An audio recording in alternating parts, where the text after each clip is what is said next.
Are we live? Are we live? Yes, we're live. Oh, it's cold in here.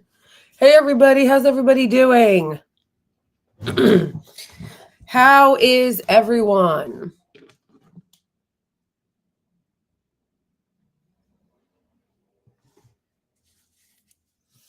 Free Luigi. Drew! We need a strong Republican Party.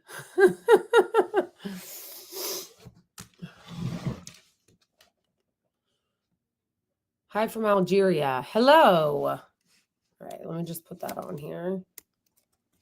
Sorry, guys, I'm late again. I'm trying every week.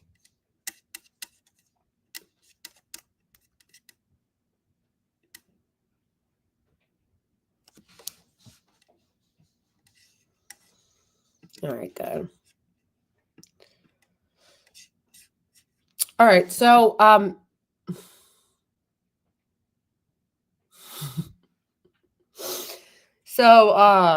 first of all, careful what you guys actually write and say on social media because you know the feds are watching you, right?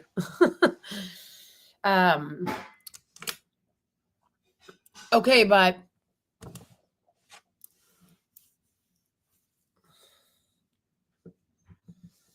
I just forgot what I was gonna say. Oh yeah, in the Discord, in the Blakely Discord, I was asking people what day you guys wanted to, like members, what day you guys wanted to do an AMA. And hey, Donald,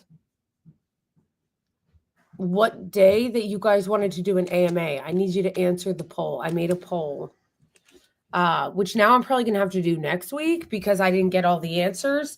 And I didn't get all the answers, although I think maybe you can do a members only poll in YouTube. That's possible. Doing paper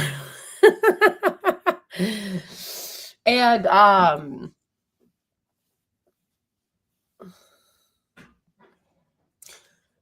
doing paperwork to legally change money. Yeah, so I just don't know why I lost my train of thought. Yeah, oh, that's what it was. So I told you guys last week that I would do an AMA for members, whether it was members on Patreon, Ko-Fi, or YouTube. And I think I can do a poll here. I can do a poll within the YouTube website. So I need to do that. I did put one in Discord, in the Blakely Discord, which is also in the YouTube link, YouTube community link. So you should go there and fill it out. And then I can also create one for here. What day we could do the AMA. I was originally going to do it I was originally going to do it this week, but it didn't end up working out. So I'm going to do it next week. I was originally going to do it Tuesday or Wednesday. Tonight's obviously Wednesday, but I didn't get enough answers. So I'm probably going to do it next week. This is just a regular live stream. So anyway, I was going to talk about the Democratic Party and what losers they are and how tired I am of their lies. But we don't have to talk about that if you guys don't want to. You can tell me what you want to. Wait. Gangrene Thumb, did somebody quit TYT live on air? I see videos, but these people don't say who. Maybe clickbait, but multiple sources. Who? Has anybody else heard that? I haven't heard that.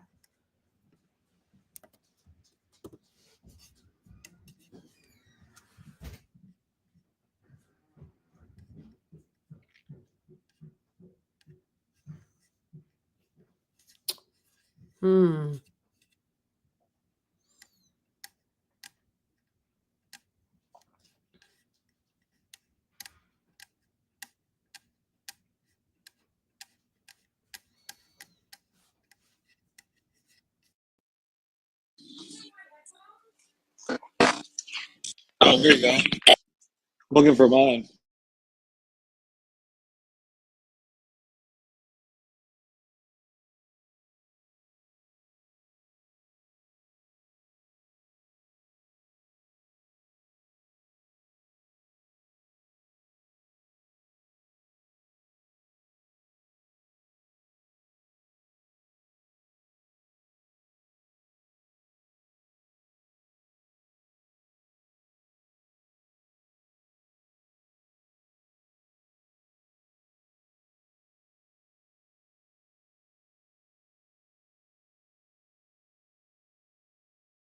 Oh, sorry. Can you guys hear me now?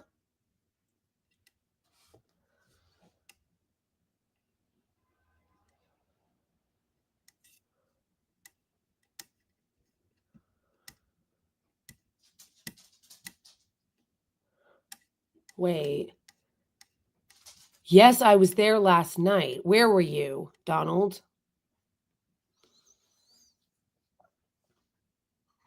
This party was supposed to be the party of the people. Yes, and not only just that, it's not just that they're a party of elites and people who protect corporations and not people, is that at every turn, this is one of the things that I think makes the Democrats so full of shit and so just like I want to vomit when I hear them talking about how they're really going to look into things and reform, is that at every turn that people tried to make the party progressive, that somebody who was left of center tried to come in and change the party, they viciously attacked them and shut it down at every turn. Every time somebody tried to do that, tried to reform them, they would come in with their heavy ass blue foot and crush it. Crush it.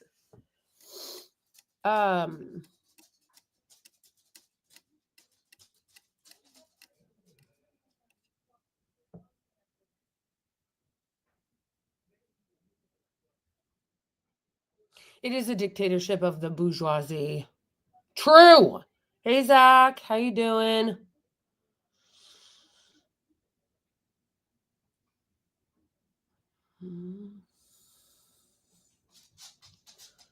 Oh, Mondale Robinson was the one who quit TYT.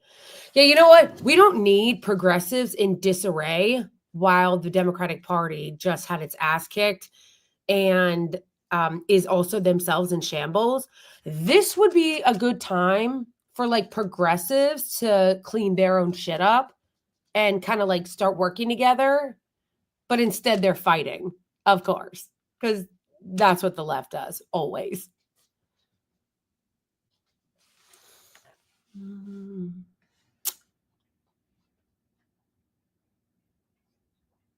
Yeah, 100%. So what made me decide to use this as the title is that I want to show you guys this clip from Pod Save America. It's so cringe. And remind everybody, because I think it's important that everybody be reminded of this on a regular basis. And then we can go in and talk about other stuff. But not really, Benny. You're here. I've only been on for a few minutes. But I want to remind everyone that the Democratic Party has no interest in reform. I just don't want people to get suckered. They have no interest in reform. First of all, as somebody just pointed out, the progressive left is in disarray, okay? You have like people fighting with TYT, Mondale Robinson quitting, like all this shit within the progressive left of them fighting with each other instead of actually taking on like the corporate Democrats. And then you have loser Democrats talking about putting Rahm Emanuel, which I made a video about a while back. It's on my page somewhere. Putting Rahm Emanuel as head of the DNC. Like, they are showing you they have no plan on changing. So I don't want people to get suckered into believing that the Democrats are working to reform when they're not. I don't want people believing that the Democratic Party is working on fixing shit when they're not working on fixing shit. And when they say they're going to be working on fixing shit and say they're going to reform, they are lying, because their attacks on the left and their attacks on people who want universal health care and shit like that are always on purpose, and they are always vicious. Think about how whenever they're fighting the Republicans, it's always so weak sauce. It's always so weak sauce. And then when they're fighting the progressives, the Democrats fight the progressives, they're vicious. They're vicious when they fight the progressives. And every single time there has tried to be a progressive movement within the Democratic Party has crushed it every single time. Every single time there's tried to be movement to the left in the Democratic Party, they have crushed it. They crushed it with Bernie Sanders. They crushed it with the Squad. They crushed it with all the people that tried to reform the DNC after Hillary Clinton lost and take on super delegates. In fact, the DNC has moved right. They took out opposing the death penalty out of their platform. They put in their platform their undying loyalty to the genocidal Israeli regime, but then they won't put Medicare for all in there. Like, ridiculous. They're not interested in reform. Remember when Jessica Cisneros, who was a progressive, was running against Henry Cuellar, who is a literal criminal? Like, criminal. He got caught taking bribes from Azerbaijan. And Nancy Pelosi's corrupt ass went all the way down to Texas in order to campaign for him just to fuck over Jessica Cisneros and the left. Like, it's a joke. It's an actual joke. So yeah, what I'm really getting tired of is Democrats pretending like they're interested in reform. And honestly, some progressives just taking them at their word. You know what I mean? Like, there are progressives that are just taking them at their word, that are like, oh, yeah, you know, the Democrats are saying that they're going to reform. And, you know, good. I'm glad they're going to. Says who? What evidence do we have at all that the Democrats are at all interested in not just reform, but self-reflection? What evidence do we have that they are interested at all in cleaning up this disgusting mess of a corrupt party? Do we have evidence of that? Is talking about Rahm Emanuel being the chair, the head of the DNC, is that the reforms you guys are talking about? Like, what? Is continuing to have the death penalty in the DNC platform and not putting Medicare for all in, but putting like undying loyalty to the Israeli regime? Is that the reforms we're talking about? Is telling people that when we have another election, if we even do in 2028, that we should be looking at hacks on stacks, Pete Winecave Buttigieg? Get out of here. That is not a party that is interested in, once again, not just reform, but any self-reflection as to why they lost. They're not even interested in reflecting on why they lost. Yeah, look what they did to Nina Turner. Absolutely. The way that they smeared her and undermined her and attacked her. And like Jamie Harrison, that hack. Oh my gosh. Yeah, Henry Cuellar is A+ rated with the NRA, and he also is against abortion. He's anti-choice. And you know what? I think actually people would let that go if he was for democratic economic policy like Medicare for all, higher minimum wages, taxes on billionaires and the rich. People would let that go because people understand that there are cultural differences in different parts of the country. Now, I know that people will say, abortion is not a cultural difference. It's healthcare. I understand that. But you also need to understand that there are many people in this country, especially in the Bible Belt and the evangelicals, that don't see it that way. So we can have that argument. But I guess my question is this. Why do we have more tolerance for people being hacks when it comes to economic policy in the Democratic Party, but no tolerance for ideological diversity when it comes to cultural issues? Okay. So when it comes to culture war issues like guns and abortion, it's all, oh yeah, we've got plenty of ideological, diversity. But when it comes to being a giant hack for corporations in the military industrial complex and a sellout to working people, then you're allowed to be ideologically diverse. I meant to say there's not ideological diversity when it comes to guns and abortion, but when it comes to being a sellout hack, there is. No. Guys, the litmus test. Now, I don't even know why I'm bothering to say this, because they do not care about what people on the left think. They hate the left. Like, they actually despise the left. But if they didn't, the litmus test for a good party, an opposition party to the Republican Party, should be Medicare for all, taxes on billionaires, supporting workers' rights, supporting unions, economic policy. That should be the litmus test. But is it? Though? No.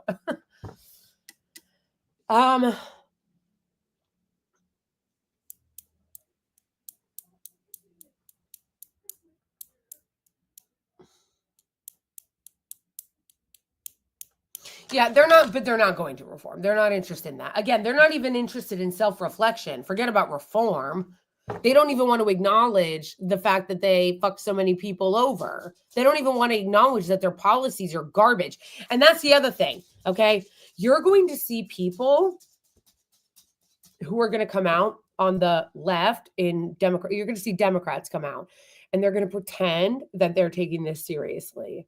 They're going to be like, yeah, guys, we really need to reform and we're taking it seriously. We're checking under the hood.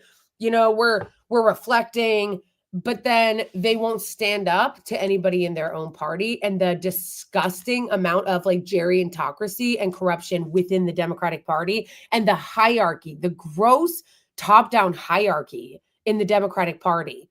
You won't see them confront that. And that's why you shouldn't take them seriously. Because if any of them were serious, they would start taking on the actual Democratic Party, the structure, the DNC, the Democratic leadership, the fact that it's this top-down bullshit, that there's more like democracy within the Republican Party than there is the Democratic Party, that there's this creep shit of like worshiping the leaders and never stepping out of line. If you see someone who calls themselves a progressive and they are not willing to start a fucking fight with the corporate Democrats, just know they're frauds. Just know they're frauds. Thank you so much, Dee's Corner, for the super chat. I hate that there are libs out there who were still saying Kamala wasn't responding. Oh my gosh. I'm sorry. Anybody that's saying that is a clown, is an actual clown. Like, that's ridiculous. Of course she was responsible for her own loss. It wasn't just her, obviously, but she was a part of it. And one of the reasons why is because she was a manager when people wanted a leader. Okay. I don't remember who I heard say that. I heard that on somebody else's podcast. And when I heard it, I was like, that's correct. That is correct. So remind me if any of you guys know what I'm talking about. But somebody said that Kamala Harris, one of the reasons why she lost, and there were many, but that was one of them, was because she was not a leader. She was a manager who just wanted to manage the status quo. Democrats were running on the status quo. We love the institutions, even though everybody else hates them and they're corrupt as fuck. We love protect the institutions, the norms. And everyone hates that. And thank you so much for the super chat. I appreciate you. Just know that you can send super chats during this live stream to moi. If you're not on YouTube, you can send Venmo donations or you can become a member on Ko-Fi or Patreon. I want to create a Patreon wall, like a wall for all my patrons and for the YouTube members. And I also want to, and you can also become a member through YouTube or Ko-Fi, and yes, or donate to my Venmo, because you support the work that I am doing, and I appreciate and love you all for it. Especially shout out to all my members. I love you guys so much. You guys are the absolute best. Get in the Discord if you're not already in the Discord, folks. Thank you so much for the super chat, Venom. Does it bother you that I poo while watching you? Not at all. Do you, boo? Do you, boo, while you poo? Thank you for the super chat. Okay, so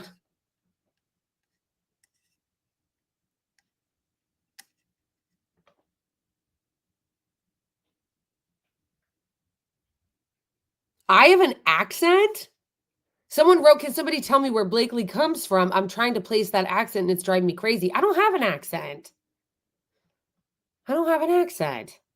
I'm in New York. I'm not from New York, but I am a New Yorker. Okay? That's how this works. Because in New York, it says when you live here for 10 years, then you are officially a New Yorker. I don't think I have an accent. No, I'm not from the South, actually. Yeah, I have an American accent, I guess. I think the rest of the world we do. You sound like a Long Islander. God forbid. I am not. Yeah, it's not like I'm saying Americans don't have accents. Like, yes, Southern Americans have accents. Midwestern Americans have accents. Yeah, even Californians have like a certain kind of that famous like Valley Girl accent. People in Long Island have, New York have accents. I'm not saying Jersey. I'm not saying that Americans don't have accents. I'm saying me as an American, I don't think I do. Of course, everybody knows infamously Massachusetts has accents. Massachusetts, in case you guys are really wondering, and I won't go on too long about it because I'm not here to bore you about myself. You sound like a Bushwick girl. Well, you know, I did live in Bushwick for years. I love Bushwick. Bushwick is wonderful. It's a neighborhood in Brooklyn. Okay, so just a quick rundown. I have lived in at least 10 states in the United States. I was born in Massachusetts, but I did not grow up there. We moved when I was like 3, and then I lived in Virginia, and then we were homeless and we're all over the country living in our car and in homeless shelters. Then we moved to Colorado, and that's where I consider myself from because I lived there the longest. And then I moved back to Massachusetts and lived there for a little bit. And then I moved to New York and became a New Yorker. And that's how that went.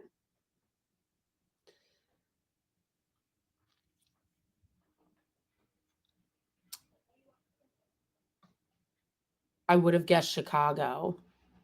No, Chicago's one of the places I haven't lived. Yes, many. That's why I always say, like, I'm from Colorado because, like, I wasn't actually born in Colorado, but I lived in Colorado for probably the longest that I lived in any other state besides New York. But I also say now that I'm a New Yorker because I have lived here for 10 years. I lived in Fort Collins, Colorado. My sister still lives there. She lives in Denver. I also lived in South Carolina. Not South Carolina. I'm sorry. I lived in North Carolina. We lived in Nebraska for a little bit. We lived in Las Vegas for like 2 seconds while we were homeless.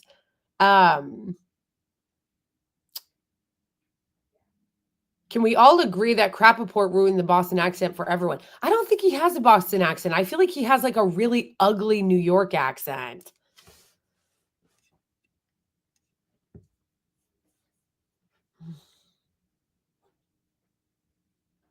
Yeah, don't let anybody. Okay, wait, hold on. I want to get into that D's corner, but I don't want to have to spend any more time editing this once I finish it to break it up into segments. So it's already a lot of work. So I want to finish this Democratic story or the story I wanted to show you from PodSave, and then we'll get into the thing. The Luigi Mangione.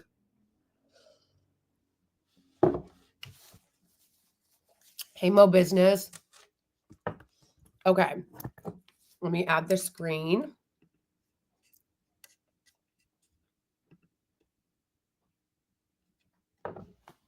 No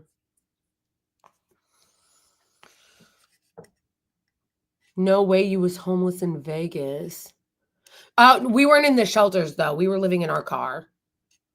All I remember, because I was really young at the time, was that we were living in our car, and my sisters and I went swimming, and the water was hot.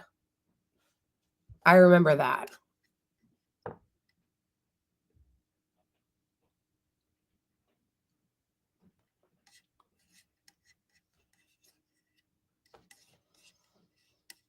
All right, let's share this.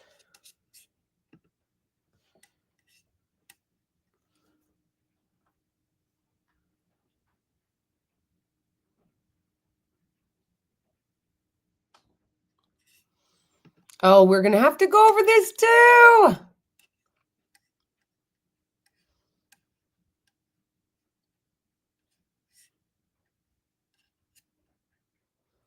Yeah, we're definitely going to have to go over this.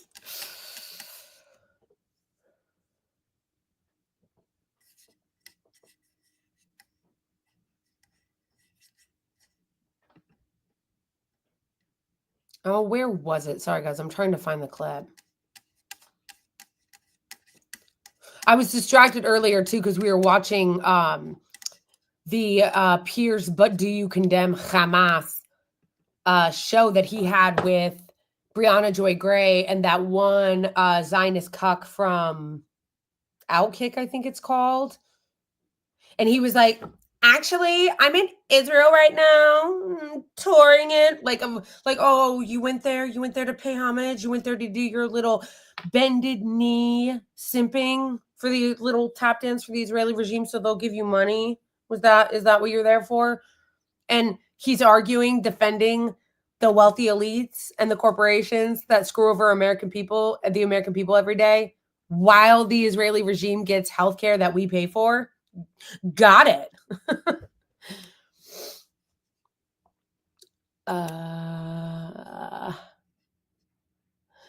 Yeah, Brianna Joy Gray attacked me one time, like not that long ago on Twitter, because I said I wasn't a fan of Jill Stein or the Green Party. But nonetheless, she is very, very smart. She's a very good podcast host, and she is an excellent debater. I really enjoy watching her debate people. She's very good at it. And the thing is, now that, I am in this space and I do a lot of like political commentary and deal with a lot of people, including pundits and activists, what I'm trying to do is have a short memory and like forgiveness, like be quick to forgive. You know what I mean? Because like, that is not going to be the last time that somebody in the left space attacks me. It's happened before. It's going to happen again. And I'm going to try to be quick to forgive and have a short memory when it comes to that. Because if you start to hate everybody and alienate everybody that is on your side, then you will continue to be a fragmented bunch of losers like we are on the left. The left is a bunch of fragmented, useless people where we have absolutely no power and absolutely no influence on anything because all we do is fight with each other. So I'm trying to practice what I preach and not do that. That doesn't mean, no, and I'm not saying that doesn't mean that you can't criticize other people on the left, that you can't criticize other pundits or commentators, but it shouldn't be this endless, like constant, just like, constant infighting where you hate each other, and then because they said something that personally offended you, now you kind of try to get them kicked out of the left space. It's just like, it's such a mess. The right wing doesn't do that, and we would be smart to learn from them.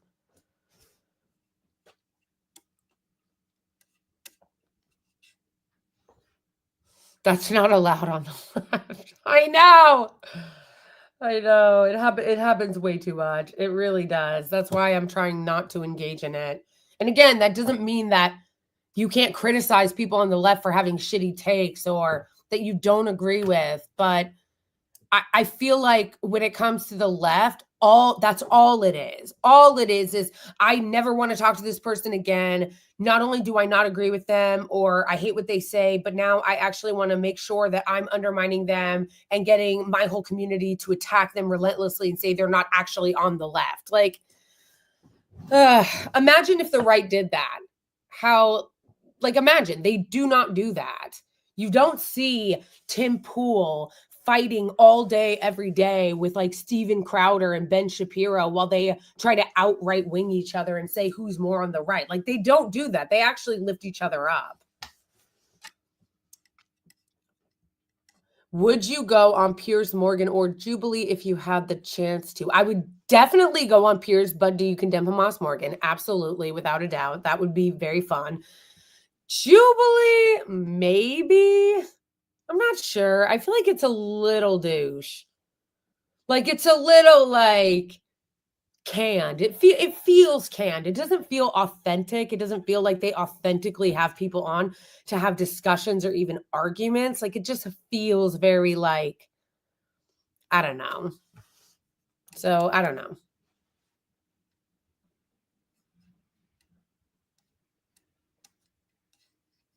I don't know why the left cannibalizes itself.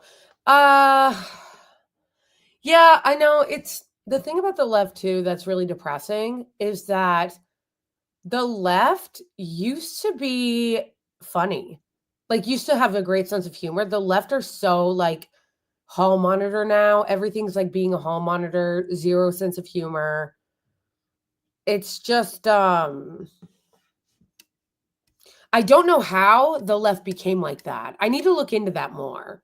Because there was a time where like the left were the subversive, fun, like regular people. And they're not anymore. The left oftentimes is, scolding, hall monitors, constantly trying to get people canceled. And not to say the right doesn't engage in cancel culture too, because they absolutely do. So let's not get twisted. But like the left does have like this whole like hall monitor vibe. I know I keep using hall monitor. I'm trying to get my thoughts out, like process them in real time. I want to look into what happened to the left, how they went from being this subversive, fun group to this basically band of elites that acts like that being on the left is a club that's exclusive. Like the left should be more welcoming, and we absolutely aren't. The left always treats the left like it's this exclusive, party that you can't sit with us. Like that's like the vibe. I actually hate the left. I'm on the left. I would say I'm on the left, but the left is unbearable. Let's not get that twisted either. But I have to be on the left because that's where the correct and moral policies are. Like I couldn't be a neoliberal centrist. I would have to watcha. Holy shit. Gangrene Thumb. Oh my gosh. Thank you so much. Wow. Shout out Gangrene Thumb. Thank you so much. What an incredibly generous super chat. That's so kind of you. Thank you. And Merry Christmas to you too. Canceled. They're trying to cancel Christmas. Remember the war on Christmas? That is so, honestly, I moved, Gangrene Thumb. Thank you so much. That is incredibly, incredibly generous of you. That took me by surprise a little bit. All right, let me catch up on. Yeah. Yeah, so Santa, I forgot about that. Santa's just white. Okay? I forgot about yeah, I totally forgot about that. Walter Matterson just dropped a War on Christmas spoof.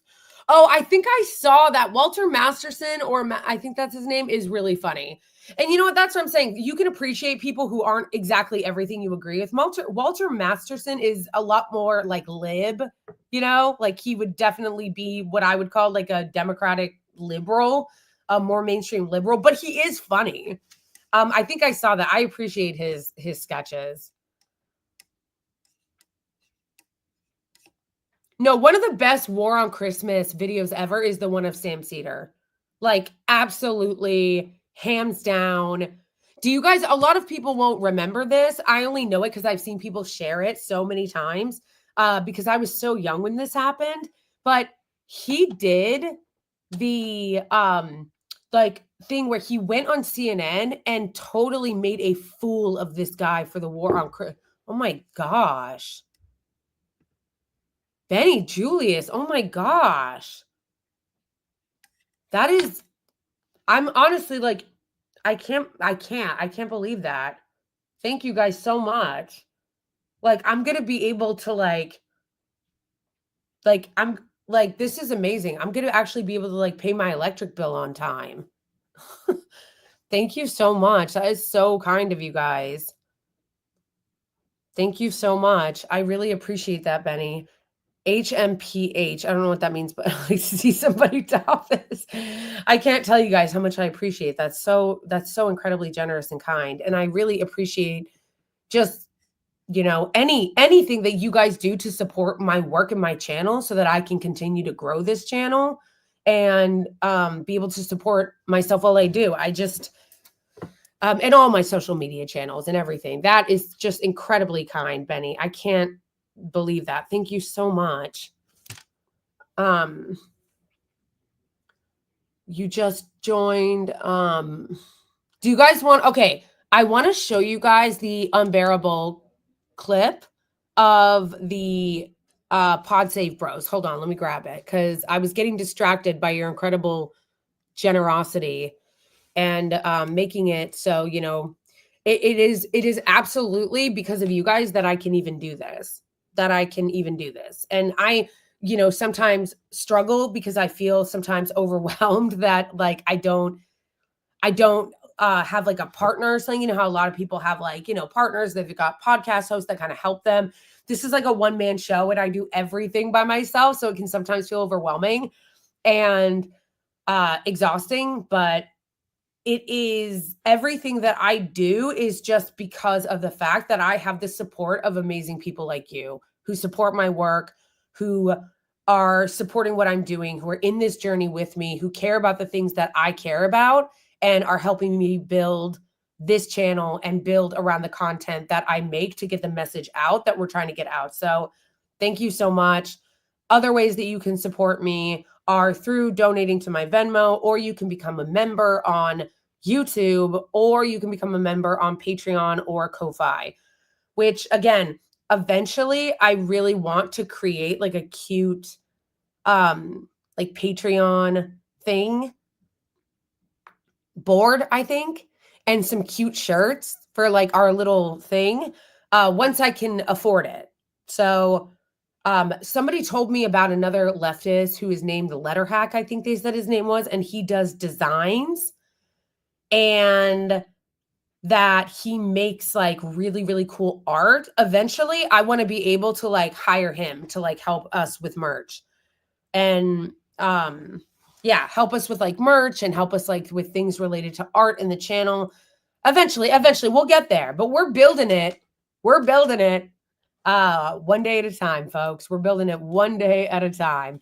And it is because of the support of you guys that we're able to build this together. So again, thank you so much for everyone who donates a super chat, becomes a member.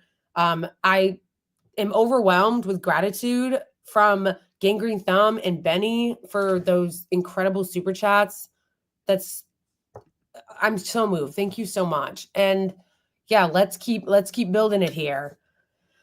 Blakely the based Blakely. Okay. All right. So can we please make fun of this clip, make fun of this unbearable cringe clip?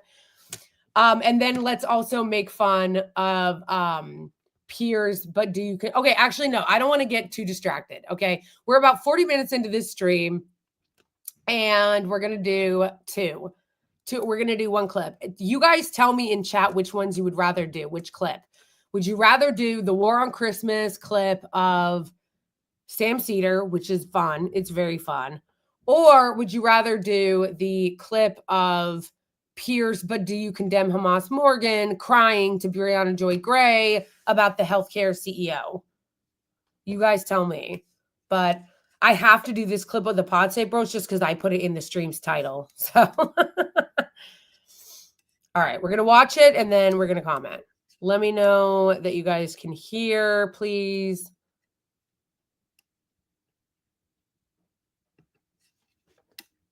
All right, let me know you guys can hear it. Part of what happens when you end up only debating, can you guys hear it?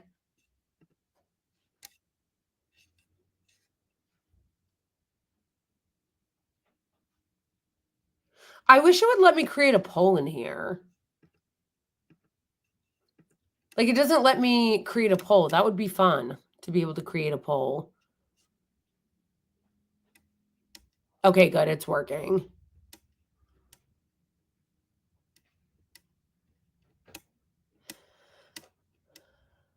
It looks like Piers Badu condemn Hamas is winning. Blanc. I like that acronym.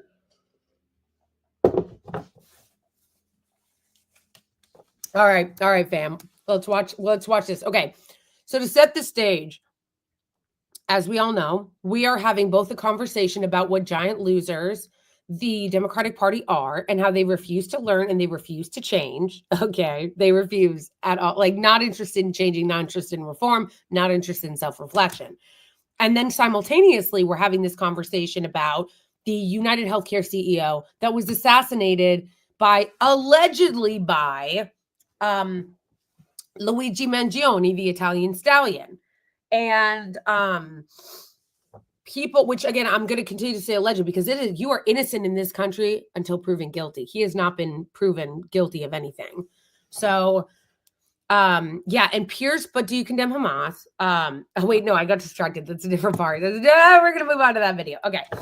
And then, so these guys on PodSave are pretending that they're interested in the reform conversation. They're not.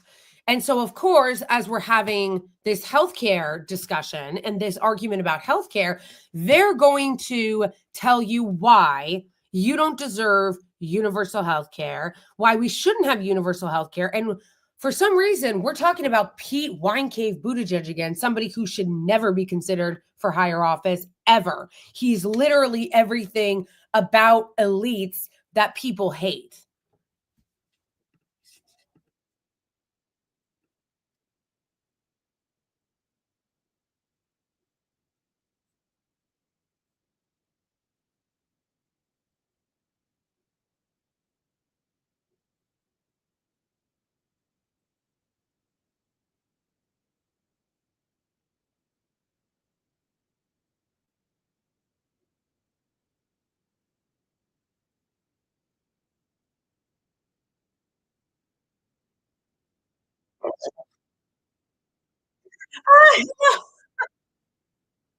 I love that. He's like, he thought it was such a great idea. He goes, yes, yes.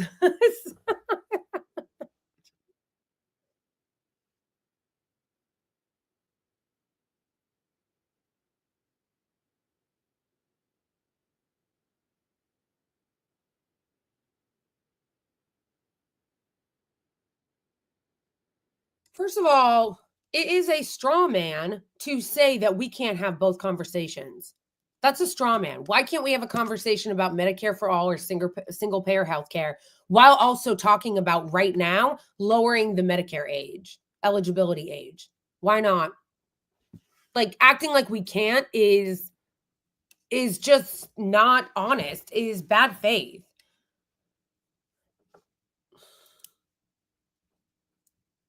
Also, the idea that Medicare for all who want it is anything other than a red herring is also bullshit.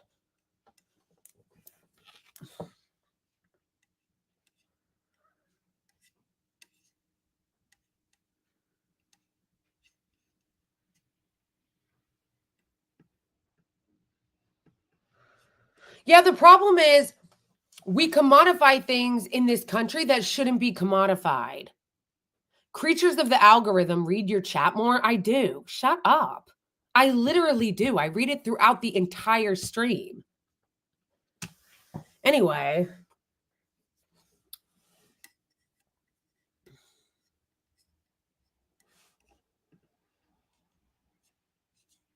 Hey, Mo. Debating when the debate becomes about are you for single payer or against single payers, you don't have other debates. A debate like, should we lower the Medicare eligibility age to 60? How about that?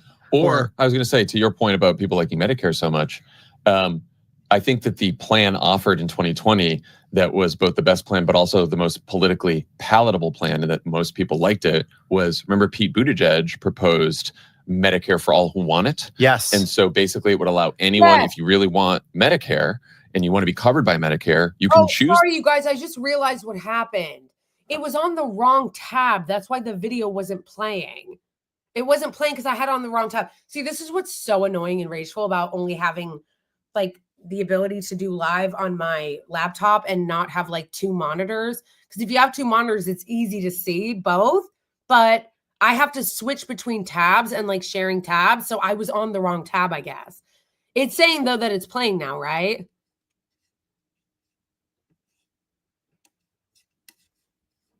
Okay, let me restart then. Also, I like John Favreau out here trying to act like he's relatable while he's drinking a diet fucking Coke. Like, get out of here. Also, I got distracted by that one guy who said I wasn't reading my chat. But what I was going to say was why would you say, like, things that are commodities in this country, healthcare should not be one of the things that we treat as a for-profit commodity, because people will die if they don't have it, and they do. That's why it's so dumb when I see idiots being like, well, actually, Walmart makes more money than they do. They have a higher, per capita, whatever the fuck. It's like, yeah, well, Walmart isn't selling healthcare. Like, all right, so I'm just going to receive. Geez, Gangrene Thumb, thank you so much. I'm like genuinely like a little overwhelmed, like by how incredibly generous you guys are being tonight. Like, I don't even know how this happened. This never happens to me. Last stream that I was on, I don't even think I got more than like 2 super chats. Maybe it wasn't 2. It was like 4. I think I got like 4 super chats, but it was low. So I honestly can't believe that I've gotten this many super chats. This is more than I've ever had, ever. Like, this is amazing. Thank you so much. Thank you so much. I am so, it's so kind of you guys. So kind of you guys. Bugger, I don't drink soda in general.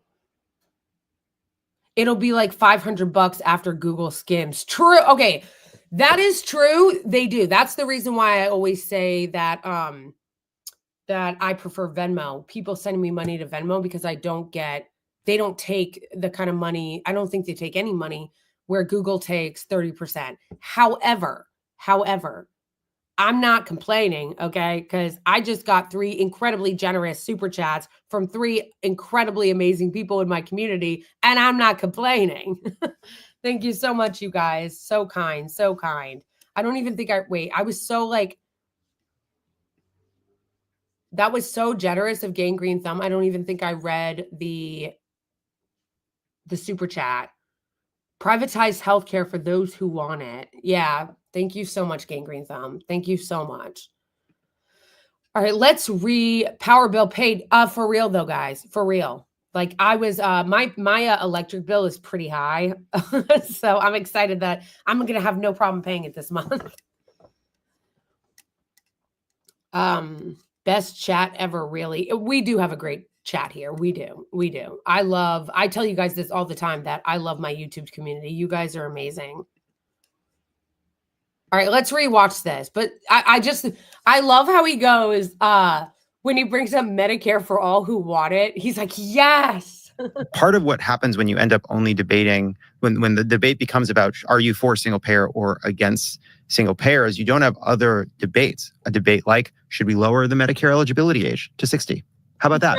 Or I was going to say, to your point about people liking Medicare so much, I think that the plan offered in 2020 that was both the best plan, but also the most politically palatable plan, and that most people liked it, was, remember Pete Buttigieg proposed Medicare for all who want it? Yes. And so basically it would allow anyone, if you really want Medicare and you want to be covered by Medicare, you can choose that. And if you really don't want that and you really want your private health insurance plan, you can choose that. And the idea would be that Medicare would be so popular that more and more people would buy in, and we would eventually transition to a system where Medicare covers everyone. There's a lot of, yes, that was a sort of a form of a public option. But like, you lower the the public option was killed from Obamacare, and it was killed by a bunch of senators. They all hid behind Joe Lieberman. It was killed by a bunch of people. But one thing that Joe Lieberman personally killed was the Medicare buy-in for people. And that was just a policy to help. Like, if you were between the ages of 60 and 65, that is where your health, you're not yet in Medicare, but you still are in the age where you're starting to have more and more health problems. It's extremely. By the way, it wasn't just Joe Lieberman, but they still do that. The Democrats always have a convenient boogeyman whenever they're pretending to pass legislation that would help us. It happens every time. It happened during the Build Back Better negotiations. It happened during the minimum wage fight. It was Kyrsten Sinema and Joe Manchin. And now it's going to be that ogre fucking piece of shit Israeli shill, John Fetterman.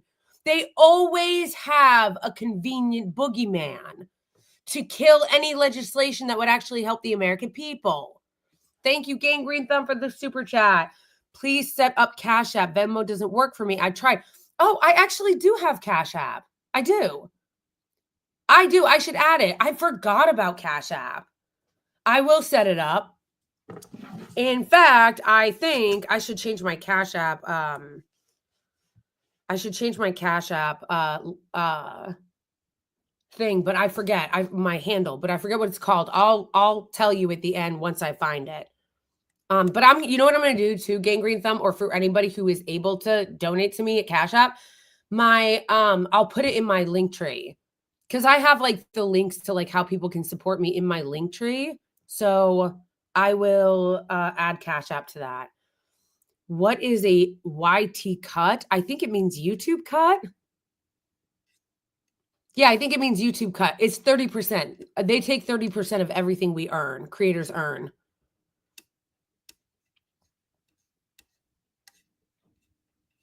I can't believe I used to watch this podcast. I know, Betty, we all have podcasts that we're like, I can't believe I used to watch this.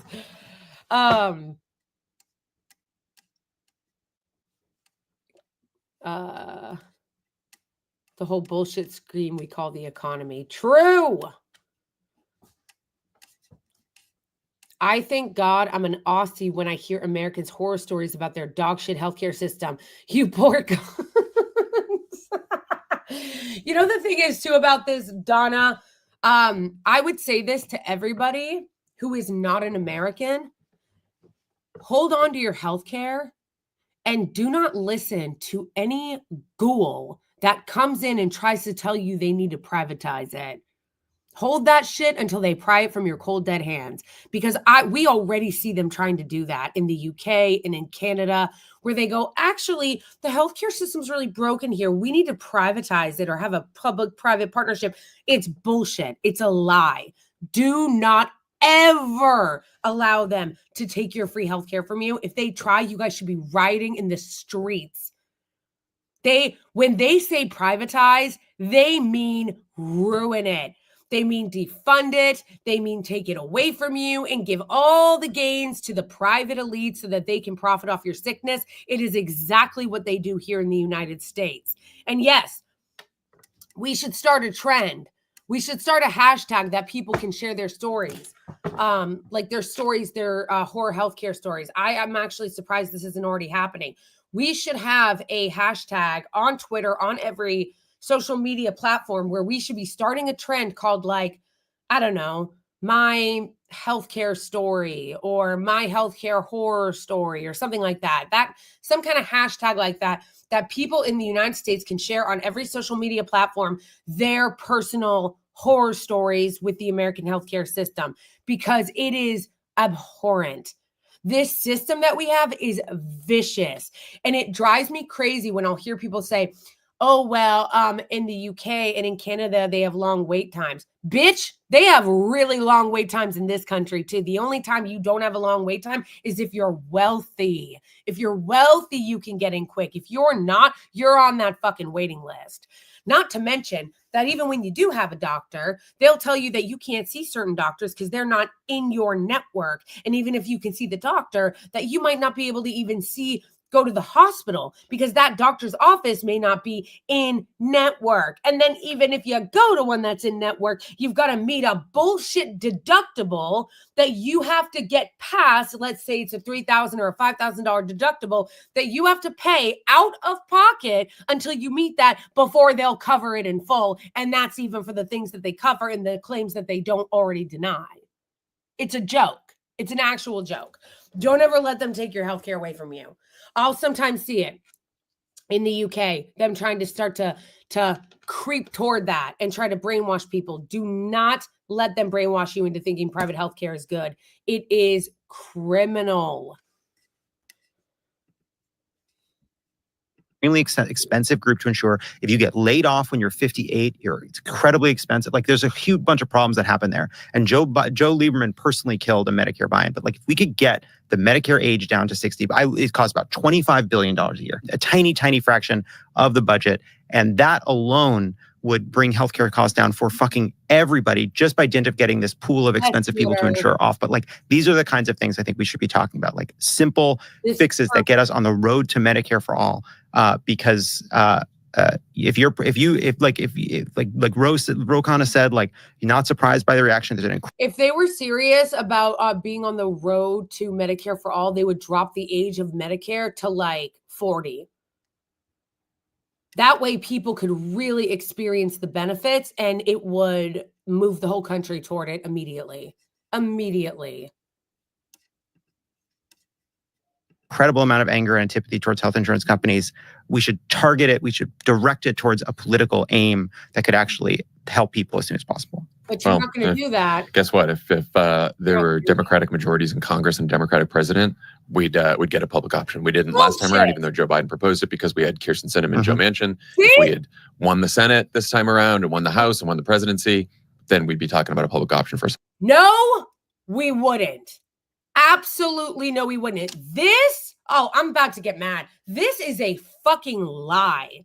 This is a lie. The lies.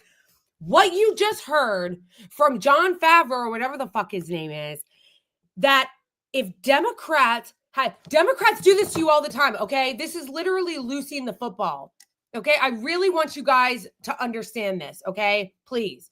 I really want you to understand this. Democrats, when they do this Lucy in the football routine where they say, oh, if we just had a Democratic majority, we would have gotten you a public option, is a fucking lie. They had a super majority during the beginning of Obama's first term, a super majority.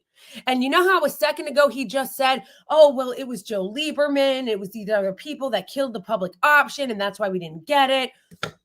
And then he goes, if we had both houses of Congress now, we would get a public option. No, we wouldn't. And why didn't we? Why didn't we during Joe Biden's term, even though he said he would give us a public option in 2020 when he got elected? What was the reason for us not getting that public option, right? Kirsten Sinema and Joe Manchin.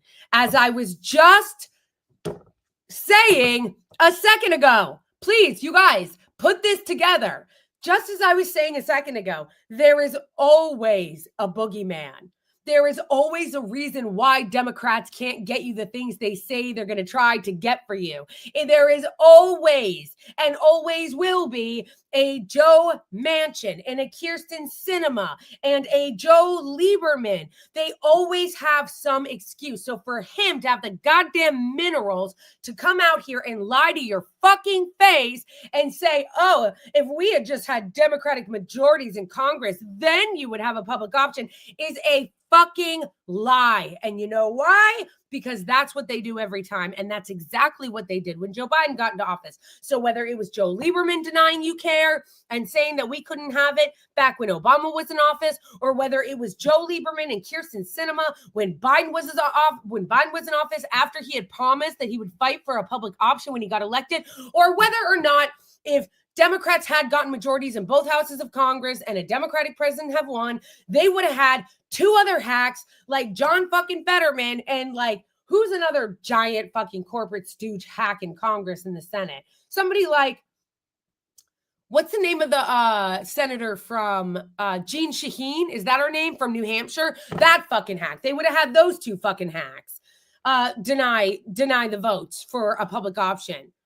It's all a lie. It's all a lie to make you think that, oh man, if we would have just had, you know, a couple more Democratic senators and Democratic Congress people in the House, we'd get that public option. No, it's Lucy in the fucking football every single time. They would have come up with two other losers. Chris Coons, that's such a good example somebody just used. Yes, Chris Coons, he's a perfect fucking shill who would have been that blocking vote. And then what Jon Favreau, what would he come out and say in the Pod Save Bros? He'd go, well, guys, you know what we're going to have to do? I'm sorry that you didn't get a public option this time. You're going to have to vote harder next time. You're going to have to vote harder in 2026 during the midterms. You're just going to have to vote a little bit harder. And maybe if we get a bigger majority in 2026 during the midterms, maybe you can get that public option. Lies. They are controlled fucking opposition. And the only reason why they say this shit is because they want to get you to vote for them with promises that maybe your spouse doesn't go fucking bankrupt if they get sick.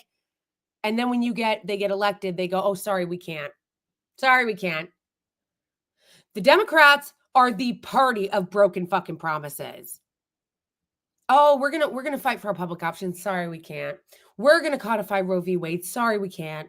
We're gonna give you guys stimulus checks if you elect John Ossoff and Raphael Warnock for $2,000. Oh, sorry, we can't. You only get $1,400. Sorry, you're lucky we gave you anything at all. Poor. We're gonna give you guys a $15 minimum wage. Oh wait, we can't. Sorry, we're gonna send him some bitch in a skirt to thumbs down it. Sorry. Oh, we're going to give you voting rights. Oh, sorry, the parliamentarian. Oh, we're working tirelessly for a ceasefire. Oh, sorry, we can't. We're going to tax the rich and try to put some reins in on these greedy motherfuckers who are the cause of so many people's suffering. And we're going to negotiate all prescription drugs, not just the drugs, like 2 of them. Oh, sorry, we can't. The parliamentarian. We're going to give you the child tax credit back. Oh, sorry, we can't. The parliamentarian. Like, we see this, you guys, right? We all see this. We all see this game, this Lucy in the football game Democrats play every fucking time where they say they're going to fight for something. And then you go out and you do your part and you fucking campaign for them and you vote for them and you work for them so they can turn around and go, sorry. Maybe next time.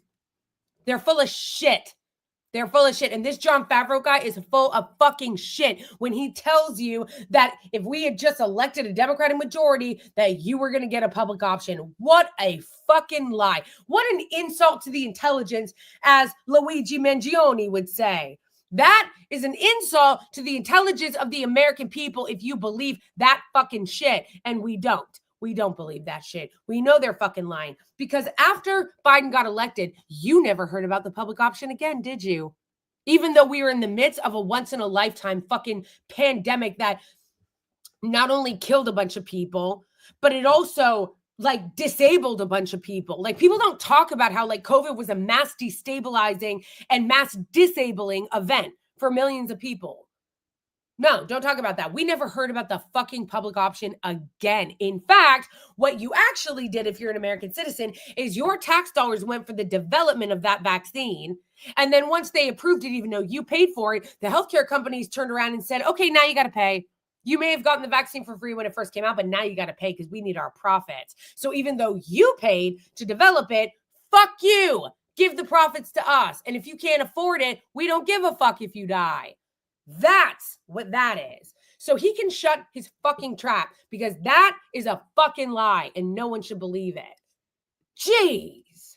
Second term. And these should be part of the, like, when we talk about like, what are Democrats for? We spent a long, what is our big agenda for the future? Like these kinds of big changes have to be part. But it won't. And the reason why it won't is because they are financially tied to the very industries that do not want to give you health care. The only way the Democrats could really fight for the things that the people want is if they were actually the party of the working class and rejected billionaire money and rejected being owned by lobbyists and healthcare companies. They don't want to. They don't want to give that money up. Those are their real bosses.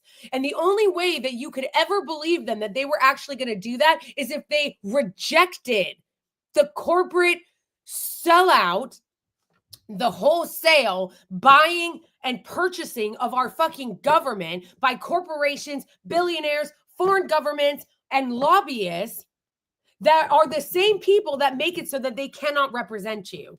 Because they own them. They own them. So they can't represent you. That's why that's not going to fucking happen. Don't listen to anything they have to fucking say. Watch what they do. And what they do is take a bunch of money from fucking healthcare corporations. So they're not going to do shit. I got another super chat from Gangrene Thumb. Thank you so much, Gangrene, for this super chat. No matter how many Dems we elect, there will always be enough Dems to squash what we demand. Exactly. Gaslighters, disingenuous, vote their party, fuck the gaslighters. Exactly. Exactly. There needs to be a wholesale rejection of the Democratic Party unless and until, which I don't think they will, they were to actually reform. The party needs to be burnt the fuck to the ground and rebuilt. Completely rebuilt. But do you see them showing any signs of that? No. They're going to still take all the money that they're going to take from the healthcare companies. They're still going to take all the money they take from Big Pharma and work on behalf of them. They're still going to take all the blood money from AIPAC and all the other genocidal Israeli regime cheerleaders, so that not only do they refuse to do a ceasefire because their money and their income is partly dependent on it, but also they will continue to shut down any dissent within their party.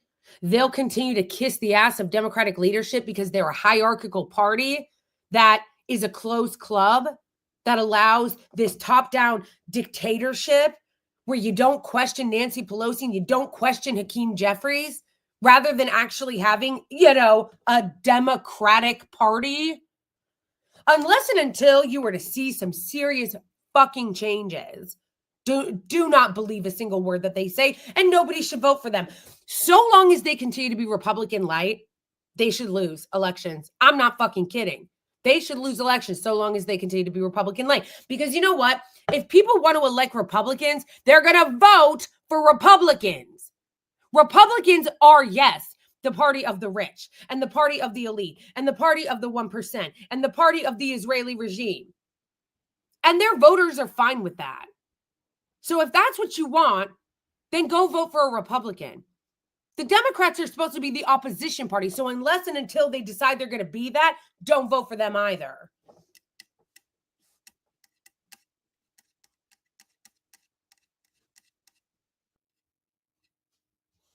Yeah, and don't get it twisted. Just because I'm trashing the Democratic Party because they deserve to be trashed because they're full of shit does not mean that the Republicans are any better. So don't get that twisted. Republicans are garbage. I don't know if you guys saw, those of you in YouTube chat who are in my community saw the video I put out about Brian Mast. The Republicans in Congress just made Brian Mast, who is one of the biggest traitors to the country, Mossad agent, boot-licking fucking sycophant to the Israeli regime, who actually served in the IOF. They made him the chair of the Foreign Affairs Committee. Foreign Affairs Committee. So don't be confused on who the fuck the Republicans are. The difference is that Republican voters, by and large, are fine with that shit. It's the Democratic base, the progressive base, the left, that are not fine with that shit. Republicans represent their base. They care about what their base thinks, to some degree anyway.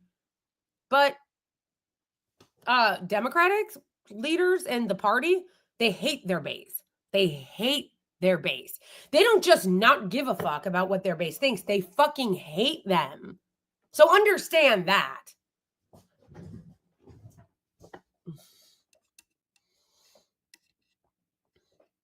Malcolm X said the liberals are foxes and the Republicans are the wolves. Correct.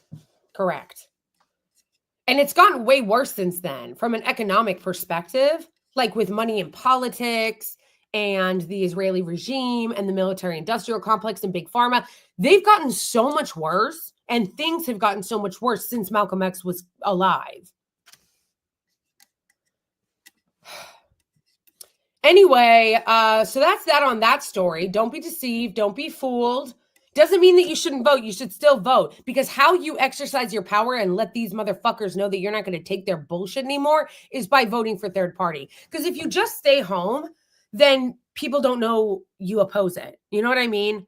Like, that's why I also voted, because I didn't want to just say, oh, I'm going to stay home because I opposed the genocide in Gaza. I wanted to make sure that I voted third party so that they saw my number. They saw that I was going out of my way to vote and it wasn't for them.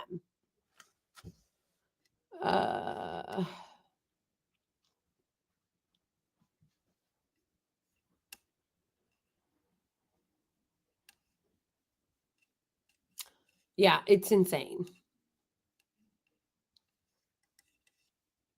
The financial system is a house of cards. It is. It absolutely is. The financial system is a house of cards, and it's a scam. It's a Ponzi scheme. Our whole financial system is a Ponzi scheme. All like designed and like our financial system is like an MLM. Like, it's like a multi-level marketing scheme meant to like fuck over every single person that's regular and just like funnel all the money to the 1% and the corporations.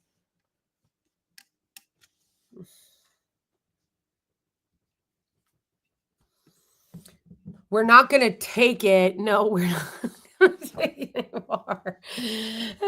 True. Okay, so with that being said, let's watch the clip, because I told you guys we would, of Piers, but do you condemn Hamas, pearl clutching over the United Healthcare CEO's death, or the not his death, the reaction to his death. It's pretty, I actually find it really funny and fascinating that what you see is the elites and the mainstream media pundits are trying to convince you that this is a left thing, but it's not. It's an American thing. People all over America feel this way, whether you're on the left, the right, independent. People feel this way all over the country.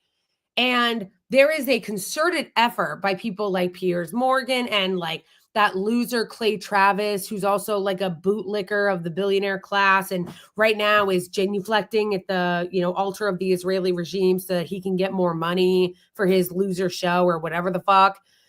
And who also, again, the Israelis have universal health care. So just, very ironic. But what I find interesting is the concerted effort like them and Ben Shapiro are trying to make to say this is a leftist thing when it's not. It's an American thing, but also they are trying to, what's also very fun and very revealing is who's getting so upset about this. Everybody that you see getting very upset about this, like the pearl clutching, the how dare you, sir? How dare you talk about the wonderful CEOs this way? Those people are all wealthy pundits in corporate media. All of them. All the people that you see getting outraged about this are wealthy pundits in, I shouldn't just say corporate media, in independent media too, like Clay Travis, who is also supposedly an independent media, but he's them too. So what you'll notice is that everybody that's actually freaking out about this is rich. They're a wealthy, out of touch pundit, including Piers Morgan. All right, hold on.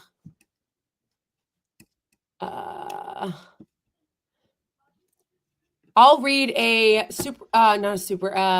chat comment from Twitch because I don't get that many from Twitch. By the way, this stream is on Twitch too. I heard somebody else earlier say, oh, you should stream on Twitch. I do. This stream that I'm doing right now is also on Twitch. It's not just YouTube. But the reason why I don't use Twitch as like their studio or whatever is because, sorry to be a boomer, but it's incredibly confusing. YouTube is way more simple, way more user-friendly for those of us who are not tech talented. Like Twitch to me is just way too confusing and it is way too difficult to navigate. It's overwhelmed. I feel overwhelmed by Twitch. So I am streaming on Twitch, but I don't use their studio. All right. Sorry guys, I gotta pee, but I'll start this.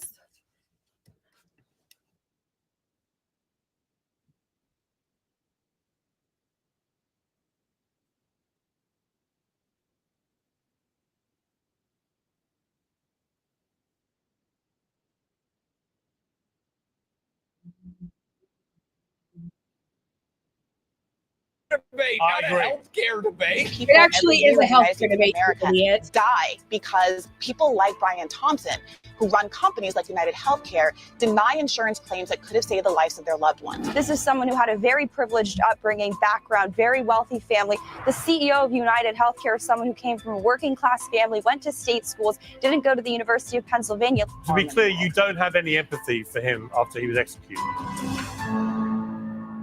I personally don't. Two stories about violence and vigilantes in New York City have polarized debate this week, painting a vivid picture of America's divided morality. United Healthcare CEO Brian Thompson was shot dead in central Manhattan, a few minutes walk from the studio we often use to broadcast this show.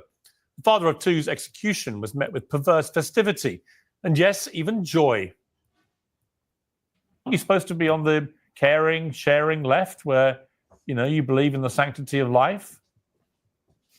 I do believe in the sanctity of life. And I think that's why I felt, along with so many other Americans, joy, unfortunately, because it feels like... Serious? I mean... Joy in a man's execution? Maybe not joy, but certainly not empathy. Because again, we're watching the footage. How can this make you joyful? This is so bad faith. He really thought he was like nailing it here. This is so fucking bad faith. It really is. She wasn't saying that she felt joy that the guy was killed. She was saying joy over, when she was saying joy, first of all, he cut her off. He didn't let her finish. And she was saying over the reactions that people were sharing about their rage for the healthcare system. That's what she was saying. But of course, so bad faith. He couldn't get it out of his head because he's such a pearl clutcher and he's such a defender of the status quo in the elite class that he couldn't believe it. Hey, Rotterdammer. How's it going? Thank you so much for the super chat, Gang Green. I could have circled in Jill Stein, but I took the time to write in Claudia de la Cruz and Karina Garcia, force these people to read my vote. Yes, I left all other options blank. That's awesome. That's awesome. I wrote in Claudia de la Cruz as well. And I also did not vote. I did write-ins for Senate because I did not want to reward fucking Kirsten Gillibrand and that hack fucking Chuck Schumer trying to pass that bullshit ADL fucking what you call it? The so-called Anti-Semitism Awareness Act he keeps trying to push through. Yeah, I wasn't going to vote for them either. So I think I wrote in Hin Rajab.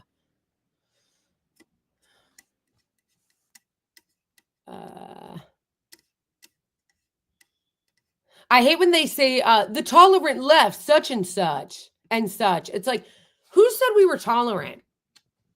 Who said that? You guys are so outdated. You don't understand the difference between the left and a liberal. Oh my gosh, O'Day! O'Day! Oh my gosh. Thank God. Thank God. You're okay.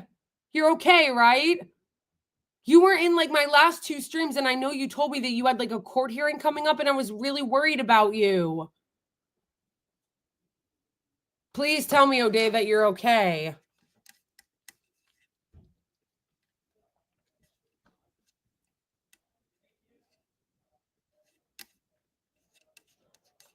I don't want to start this yet until I hear from O'Day that he's okay. For those of you who don't know in chat, O'Day is a Palestinian living in the occupied West Bank. And we know how they terrorize Palestinians whenever they can and will put them in jail without charge or force them to go to a military court for no reason. That is totally unjust. And I have been jailed for 3. Oh my gosh. What happened? Did they even give you a reason or did they just put you in jail? Because oftentimes, for those of you who don't know, the Israeli regime will arrest people or detain them and put them in jail without charge. Just without charge. Just thousands of them languishing in Israeli jails.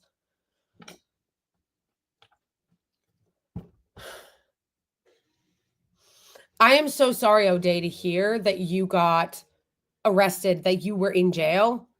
But I'm so relieved to know that it sounds like you're out and you got out.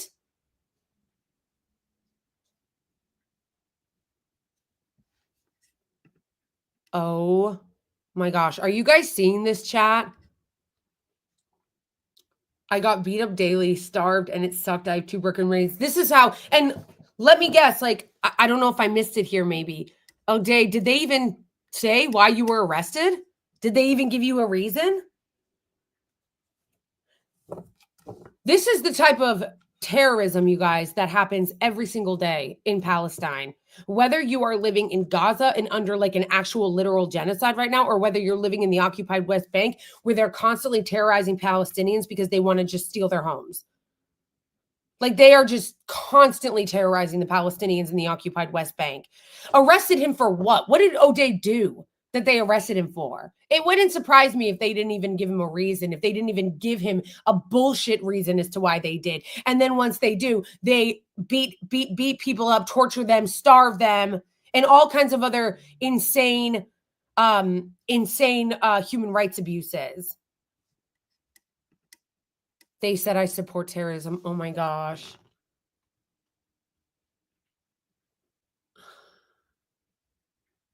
I can't. Understand something, folks. When they say you support terrorism, they mean you oppose the genocide. That's what they mean. That's what they mean.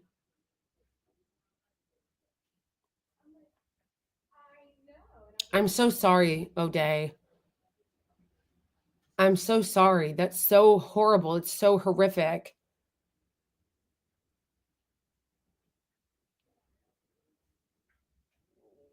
It's so horrible. And it's like I said, for everybody in chat, this is not something that unfortunately is unique to O'Day.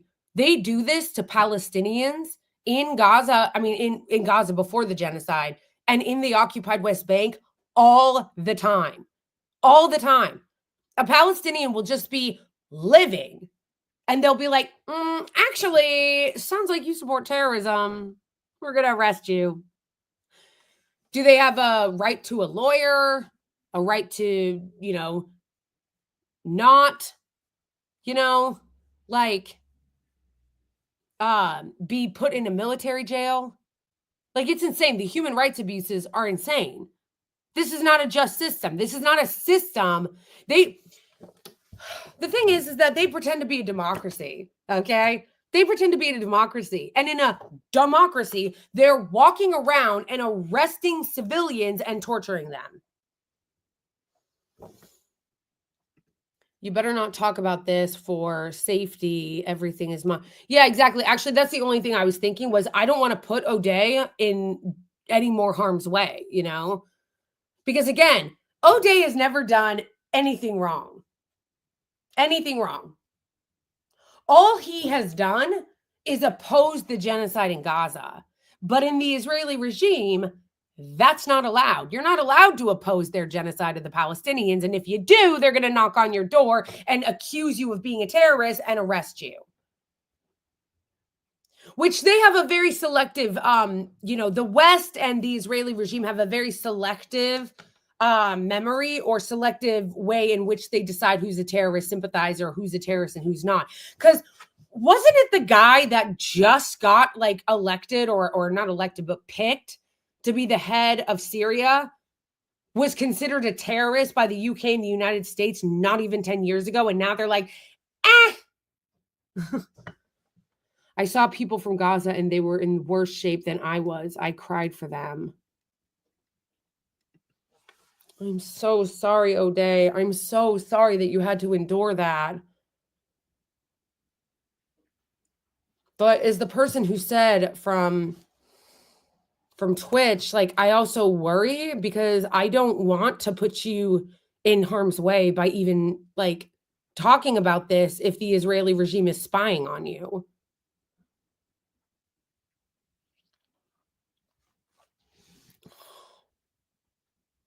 This is not how democracies work. Need I remind anybody?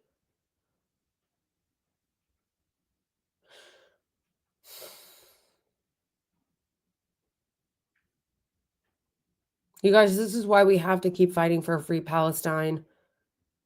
This is why we say free Palestine. This is why we fight for a free Palestine.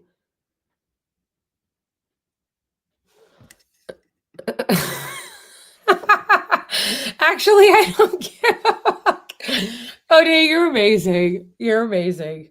Actually, that's one of the things that one of the many things that I absolutely love about the Palestinian people. You guys are some of the bravest, probably the bravest, most resilient people on the planet. I'm not going to lie. I would be fucking way too scared. Way too scared. If I were in the situation of a Palestinian, whether I was living in Gaza or the occupied West Bank, I would be so fucking scared. I have seen documentaries of the way they treat people in the occupied West Bank.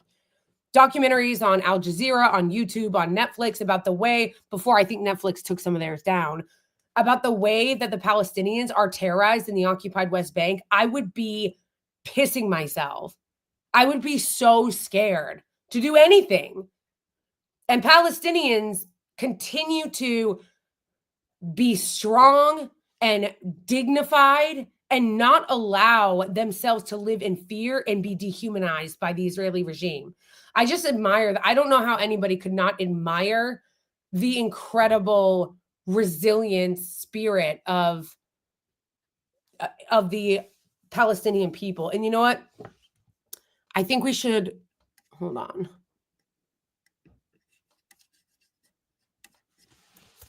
Let me check something.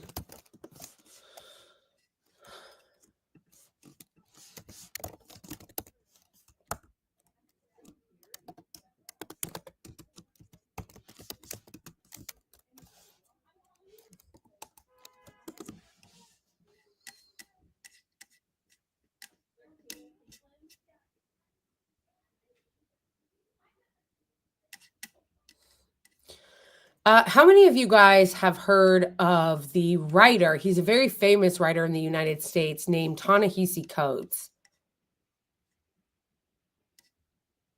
Are any of you guys familiar with him?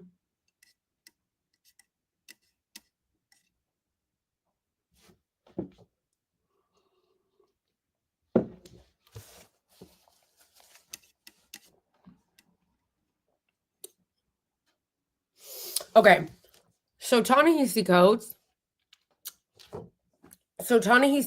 was recently called an extremist because he went to the occupied West Bank and described the horrific conditions. Oh yeah, he was on, I didn't even know he was on Hassan's stream. So Ta-Nehisi Coates went on, wrote a book, and where is it? And talked about Palestine. And people started calling him an extremist.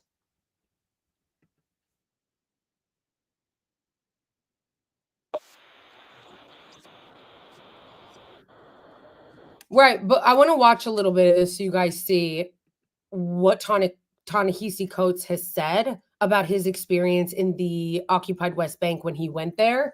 So you guys get just a little bit of an idea of what O'Day has been going through, because it is not unique to O'Day. They do this to Palestinians all the time in the occupied West Bank. And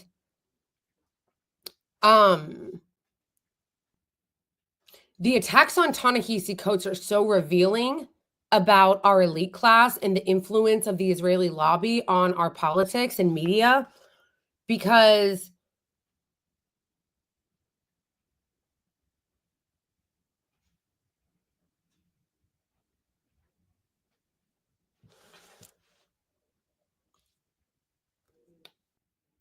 sorry, I got distracted by chat, because he said that like, what I'm trying to say is, yeah, I'm going to play a clip from Hassan's, but the thing I was going to try to say is that what people need to understand is that Ta-Nehisi Coates was like the libs' favorite.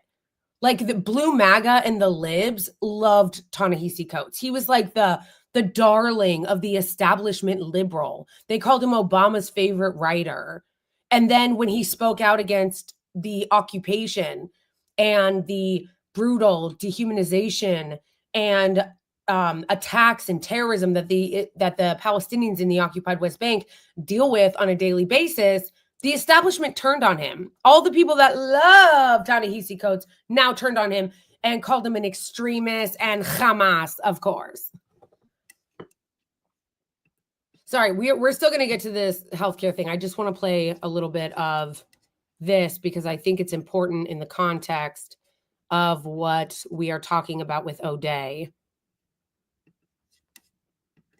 They also call Hassan Piker all the same names because he acknowledges the humanity of the Palestinians. I feel like that's a good way to introduce you, but I'm very excited to have you because as a longtime advocate of Palestinian emancipation. I have seen your journey and your transformation, and it's something that I admire. I think it's very courageous, but also the way you've communicated about this, about both Palestine in The Message, your new book that just came out, but also the way you have carried yourself in these sometimes contentious media environments, I think is really wonderful, especially because you always try to do something that I always try to do as well, which is like use the privilege that you have and the space that you have and the social capital that you have to like reframe the conversation back to issues that matter instead of engaging in the palace intrigue, engaging in like the stuff that is almost entirely too self-centered for Western media audiences. Like, oh, the way that, you know, what's the broad reception of Ta-Nehisi Coates like in Western media? Is that like no longer a positive thing? Where you always, I notice, take that conversation back to issues that really matter, like speaking for people who do not have a voice in the Western media landscape. And even if you have like a meta-analysis or a meta-conversation about the lack of visibility for Palestinians in Western media, you still oftentimes, I feel like, recognize that you're not the perfect person to be having these conversations. And that in and of itself is a problem as well, that like there is no Palestinian visibility, like direct Palestinian American visibility in mainstream outlets in the same way that it exists for people who are pro-Israel. Anyway, I talked a lot. Sorry, it is what I do. I do have a tendency to do that. It's a privilege having a show. I'm fanboying a little bit, and I'm not very good at this sort of thing, but I wanted to start off with your own personal journey, very famously about reparations, making a case for reparations for Black Americans, and you used Israel as an example. So let's start off there. How did that work for you? Like, how did you arrive at this? Yeah, I mean, what I'll say is I think like the challenge of writing is you have to draw a straight line when things are not necessarily always a straight line. And so I think it's really important that a couple of things be acknowledged. I came from a community of activism. You know, my dad was in the Panther Party. My mom was very politically conscious. And so yeah, I came from a household that probably did not have the most detailed understanding of what was happening in Palestine, but definitely understood themselves as Black Americans and Black people as an oppressed group, and saw that in Palestinians, and saw the Israelis, much as, you know, white Americans here were identified as the oppressive class here, saw the same thing in the Israelis. These thoughts and these notions were in my, like, around. And, you know, and even when I was at Howard, they were around. One of the difficulties is that when you go into the kind of journalism I was going into, and particularly at that moment, I think there were two things. I think one, to a degree that I probably did not understand and appreciate, there was a kind of mainstream journalism. Conditioning exists for bigotries of every for granted. And I think this type of social conditioning exists for bigotries of every sort. And it is a byproduct of the white supremacist systems that we exist under, in my opinion, where a lot of people, I think, take for granted white supremacist tendencies that they might have, like anti-Black tendencies that they might have. And I think it requires self-examination, but that's why I'm always very charitable to people that maybe even engage in like microaggressions, right? Every now and then, because I understand that as long as they have this charity, as long as they are on a journey of learning and self-reflection, I get where they're experiencing Hebron specifically, and just in the West Bank as well, that cause you to. I just want to play this part, you guys, and people should definitely watch the whole thing, but I want to watch this part so that you can see his experience in the occupied West Bank and how common it is to go through the type of torture and harassment that that O'Day went through, and the unjust jailing and things like that. Also, if anybody else knows of some great documentaries about the occupied West Bank specifically, drop them in chat. All right, let's watch this. This is Ta-Nehisi Coates. Again, it's so revealing about how our media landscape is so anti-Palestinian and pro-Israeli regime that they were willing to attack somebody that they considered an ally before. Like, just a reminder that Ta-Nehisi Coates is an incredibly famous, well-respected American writer that the establishment and elite love.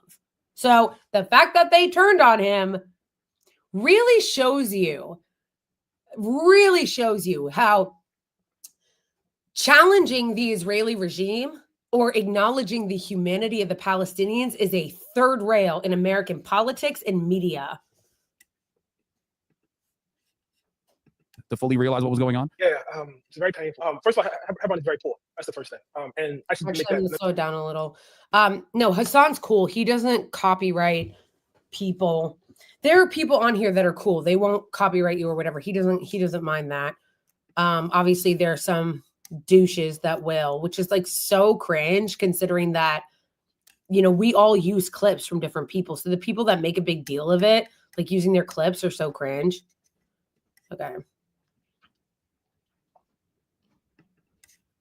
Experience in Hebron specifically, and just in the West Bank as well, that caused you to fully realize what was going on? Yeah, it's very painful. First of all, Hebron is very poor. That's the first thing. And I should make that, let me clarify that. Palestinians who live in the old city of Hebron are very poor. They're very poor because their shops and markets have been completely shut down. Because every step that they take is patrolled, and they have to navigate a series of checkpoints and, you know, security. And the checkpoints take various forms. You know, the gate, sometimes it's just a soldier standing there. I watched a soldier with a huge automatic rifle turn back 2 kids as they made their way to school. And this kind of surveillance, this kind of violent surveillance is not true of everyone who lives in the old city of Hebron. It's true of Palestinians who live in the old city of Hebron. And so for somebody who was reared on stories of Jim Crow, who came up under that as a collective experience, as an African American, first of all, you drive to, Hebron. We were coming from Jerusalem, East Jerusalem, to get there. And we are driving on roads that are delineated for Palestinians. And there are separate roads delineated for Jewish citizens or citizens of Israel and Jewish settlers of the West Bank. Those roads are not the same quality, are not the same, efficiency. One is more circuitous than the other. One is direct, the other is not. We are driving. Bro, think about how insane that is. They have separate roads.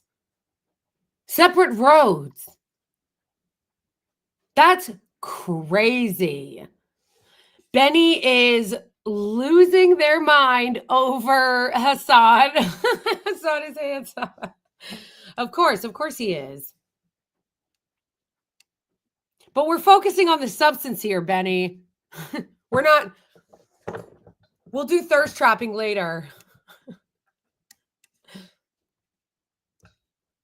Hassan is also, though, like relentlessly attacked by Zionist liberals and corporate media and Zionist conservatives who call him a terrorist and pro-terror and all the other smears that they always do to everybody that acknowledges the humanity of the Palestinians, because that's what happens to you when you acknowledge the humanity of the Palestinians. And they especially they do it to Muslim people and Arab people.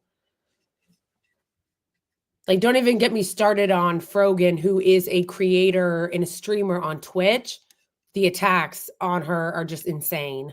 Driving past homes in which you can clearly see the difference between a settlement and where Palestinians live. They're denoted by, the red groups that we learn to look out for the settlers. You talk to people who live in those Palestinian villages, and you understand that everything down to the very water that they drink and bathe with is segregated and is different. And the apportionment that they get is very different from those in settlements. I mean, this was made very, very clear to me because, you have whole settlements where they have country clubs. People have whole swimming pools, and, you would, be, less than a mile away where Palestinians live, and you would have a situation where folks had huge tanks on their roofs where they had to store water because they didn't know if they were going to have enough water for the week. And so, we take this segregated path, these segregated roads to Hebron, and we have more rights to navigate on the street than people who live there, than people whose parents live there, than people whose grandparents and great-grandparents live there. I've told the story, several times of being, stopped by a security officer or army officer, whatever he was, about the age of my son, who demanded that I tell him my religion in order to be let pass. And this is actually more complicated and more sinister than it sounds, because if I got to the point where my grandmother was a Christian and he let me pass, but had I had an Arabic name, had I had an Arabic look about me, or had I been, Palestinian, I wouldn't have got past at all. For instance, why a Palestinian Christian? My religion would not matter. See, this is when you, start buttressing up against the racism and understand that even though somebody's asking a question about religion, they really aren't asking, do you accept Jesus Christ as your Lord and Savior? It's not what they're asking. They're asking you something totally, completely different, and asking you to comply with something totally and completely different. And so it was made clear. Oh no! Where'd it go? Ta-Nehisi Coates, ladies and gentlemen, I have called you, and I guess other people have as well, Obama's favorite writer, favorite author. I don't know if you feel like that's a good way to introduce you, but I'm very excited to have you. Experience, as an African American. First of all, you drive to, Hebron. We were coming from in those Palestinian villages, and you understand that. I was going to say that there is the point that he made about how they don't care if you're Christian, if you're Palestinian. Absolutely true. Like, I didn't even used to know that there were so many Palestinian Christians in the occupied West Bank, which, is kind of dumb. It makes sense because that's where Jesus was born. But they erased them, and they have pushed so many Palestinian Christians out. It's disgusting. It's totally disgusting. But they don't care because they're racist. So it's not just about them being Muslim. Even the Palestinian Christians don't get treated with any dignity, which it wouldn't be okay anyway if they were only doing it to the Muslims. But the point is, they're full of shit. Everything down to the very water that they drink and bathe with is segregated and it's different. And the apportionment that they get is very different from those in settlements. I mean, this was made very, very clear to me because, you have whole settlements where they have country clubs. People have whole swimming pools, and, you would, be, less than a mile away where Palestinians live, and you would have a situation where folks had huge tanks on their roofs where they had to store water because they didn't know if they were going to have enough water for the week. And so, we take this segregated path and segregated roads to Hebron, and we have more rights to navigate on the street than people who live there, than people whose parents live there, than people whose grandparents and great grandparents live there. I've told the story, several times of being, stopped by a security officer or army officer, whatever he was, about the age of my son, who demanded that I tell him my religion in order to be let pass. And this is actually more complicated and more sinister than it sounds, because if I got to the point where my grandmother was a Christian and he let me pass, but had I had an Arabic name, had I had an Arabic look about me, or had I been, Palestinian, I wouldn't have got past at all. For instance, why a Palestinian Christian? My religion would not matter. See, this is when you start buttressing up against the racism and understand that even though somebody's asking a question about religion, they really aren't asking, do you accept Jesus Christ as your Lord and Savior? It's not what they're asking. They're asking you something totally, completely different, and asking you to comply with something totally and completely different. And so it was made clear to me, throughout, my entire 10 days, there. And I spent the first 5 with a tour that was primarily led by Arabs and Palestinian Americans from the Levant, from the area, and then the second half, led by a group of dissident Israelis who had served in the IDF. The clarity of it was just, I've said this before. I went there thinking, I will see something that I probably will not approve of, but it'll be hard for me to disentangle this from that. It's not hard to disentangle at all. It's not like, I could send anybody over. You don't need a degree, in Middle East side studies. You don't need, to be, fluent in Arabic and Hebrew to understand what's going on. It's that clear. And making it complex, portraying it as though you need, all of these degrees or this erudition to understand. That's also how they gaslight you in America, is when you start to learn and understand what's happening in Palestine, the way they treat the Palestinians, they go, oh, you just don't understand. You're not educated in the region. This is very complicated. You wouldn't understand.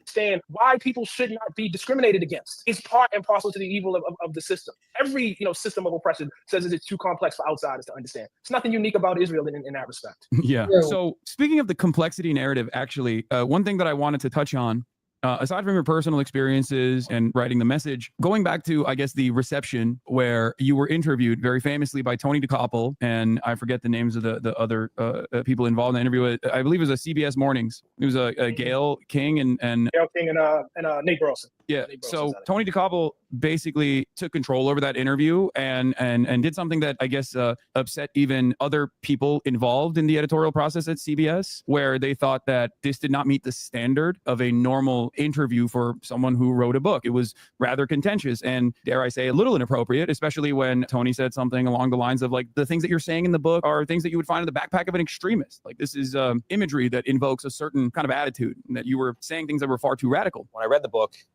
I imagine if I took your name out of it, took away the awards and the acclaim, took the cover off the book, the publishing house goes away, the content of that section would not be out of place in the backpack of an extremist. Now, aside from that, and aside from like the additional chaos that unfolded internally at CBS, and I think that division between, I think, like younger members of the media versus older editorial staffers and executives at the highest levels of these companies, that exists in American society pretty broadly. And there's like polling to suggest that as well. Under the age of 35, you see a very different attitude towards Israel and Palestine versus over the age of 35. This is just the most insane thing. This is what I'm talking about, the ridiculousness and insanity of this. That the gaslighting. So like them calling, O'Day getting arrested by the Israeli regime and then being called like an extremist or saying he supports terrorism is literally what they do in America. Like, not arrest, obviously, but like they'll call and smear anybody that talks about what the occupied West Bank is really like, what Palestine is really like, their experiences, what's happening to the Palestinians in Gaza. And they'll go, oh, you're terrorist sympathizers or you're extremists. Oh, Ta-Nehisi Coates is an extremist now. Such clowns. Unserious. But outside of that, there's something that Tony utilized in that interview where he tried to get you to feel like you were biased or one-sided because you were not contextualizing the necessity of apartheid, which is a narrative that you hear so frequently in media, in Western media broadly, where you always see a member of the Israeli occupying force immediately contextualize the violence that is unfolding in front of our eyes. This is something that was happening so frequently in the early month of October in 2023, where you would have Jonathan Concuncrius or any number of different people that are specifically tasked with going on CNN, sitting across from Jake Tapper, and in English, openly stating why these children had to be killed, like, and why there is a necessity for this violence. And I think that is so that is the dominating attitude in Western media, and I think it provides a disservice. So how did you feel about the contextualization narrative that like, no, you can't simply cover one aspect. You can't simply cover a victim-centered conversation. You can't have a victim-centered conversation without explaining why this violence and this dominance has to occur. How does that make you feel? It makes me feel that the ruling strategies and policies and governance of Israel have much more in common with systems of oppression than people think. I mean, to put it bluntly, I mean, you know, people put that out there like to say, okay, this is why this is not apartheid, or this is why this is not Jim Crow. In fact, they sound more like, you know, Jim Crow than, you know, they imagine. You know, people didn't say we need to segregate South Carolina or segregate Mississippi or segregate, you know, Georgia because we are evil and we want to do horrible things to Black people. Exactly. They said, you know, look at the crime rates here. Look at this. Look at what these people are doing. Look at how savage they are. They're going to do X, Y, and Z to us. They're going to do this. They had reasons. It's more complicated than you think. You know what I mean? It's not just black and white. That's what they would say. You know, and when people came south and said, this is barbaric, this is horrific, they would say, you don't live down here like us. You don't understand the Negro the way we understand the Negro. It's the same thing when I go over there for 10 days. It's the exact same thing. They said, you don't understand. You don't live down here. You're not from here. You haven't spent enough time here. If you spent enough time here, you would understand why we have to lynch and kill these people. And it's a very, you know, similar narrative, you know, right now. You know, it's not that everybody wants to be the hero in their own story. You know, there's always a complicating, you know, reason for why somebody has to, you know, do something. But, you know, I think for me, and this is very, very hard, I think, to get across, and I tried to get it across on CBS, there are things that I'm just against, period. And there's no context that'll make it okay. I'm against eating children, you know? There's no context that's going to make me say, okay, but what if they're delicious? How you do that? Right. Right. No, there's no context. I mean, unless facetiously, you know, like I've said, you know, I said this on CBS, you know, I'm against the death penalty. You know, if you told me this person killed 1,000 people, I don't care. I'm still against it. So like, there is no thing you were going to tell me that Hamas did or that Palestinians did that will make me okay with apartheid. Nothing. Yeah. It's just nothing that, you know what I mean? That's a principle thing that cannot be put into context and then made, okay, there is no context for slavery for me. Yeah. You know, like there's no context where it becomes okay. Yeah, no, absolutely. That is exactly what a lot of people try to communicate. And I think like when you get into the weeds of things, even very educated people who have seen the violence or who have seen the apartheid and recognize it as such, like Ezra Klein, for example, of the New York Times, and your conversation with him, which I thought was fantastic. And I like Ezra. I think I've like, you know, I have my disagreements with him, but I think over the course of like years of listening to him, especially on the New York Times, I've maybe developed a parasocial relationship with him somehow. I get where he's coming from and I appreciate it. But like in that conversation, I think you had a couple moments where you wouldn't let him get away with certain blind spots that he had. Again, it comes across as innocuous. And I think in Ezra's case, like it is truly innocuous. Like I don't think he's like ideologically saying like I'm committed to liberal Zionism as a project. And that's why I think like, you know, the West Bank is a separate thing than like the broader practices of Israel.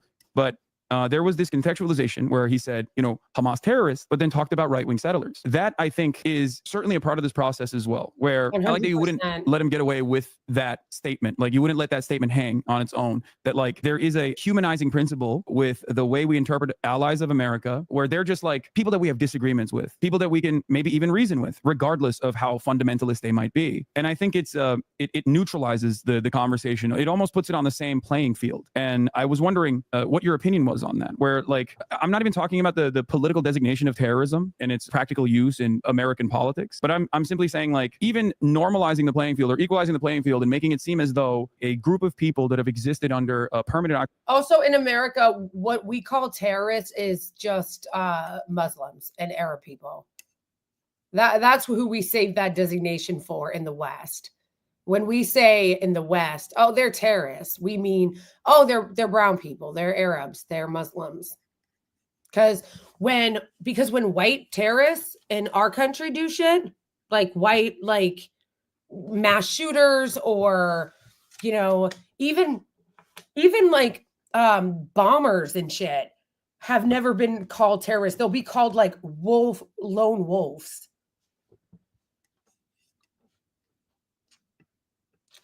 Who is O'Day? Somebody said in chat. O'Day is a Palestinian man who lives in the occupied West Bank. And how we know him here is because he's a part of our YouTube community.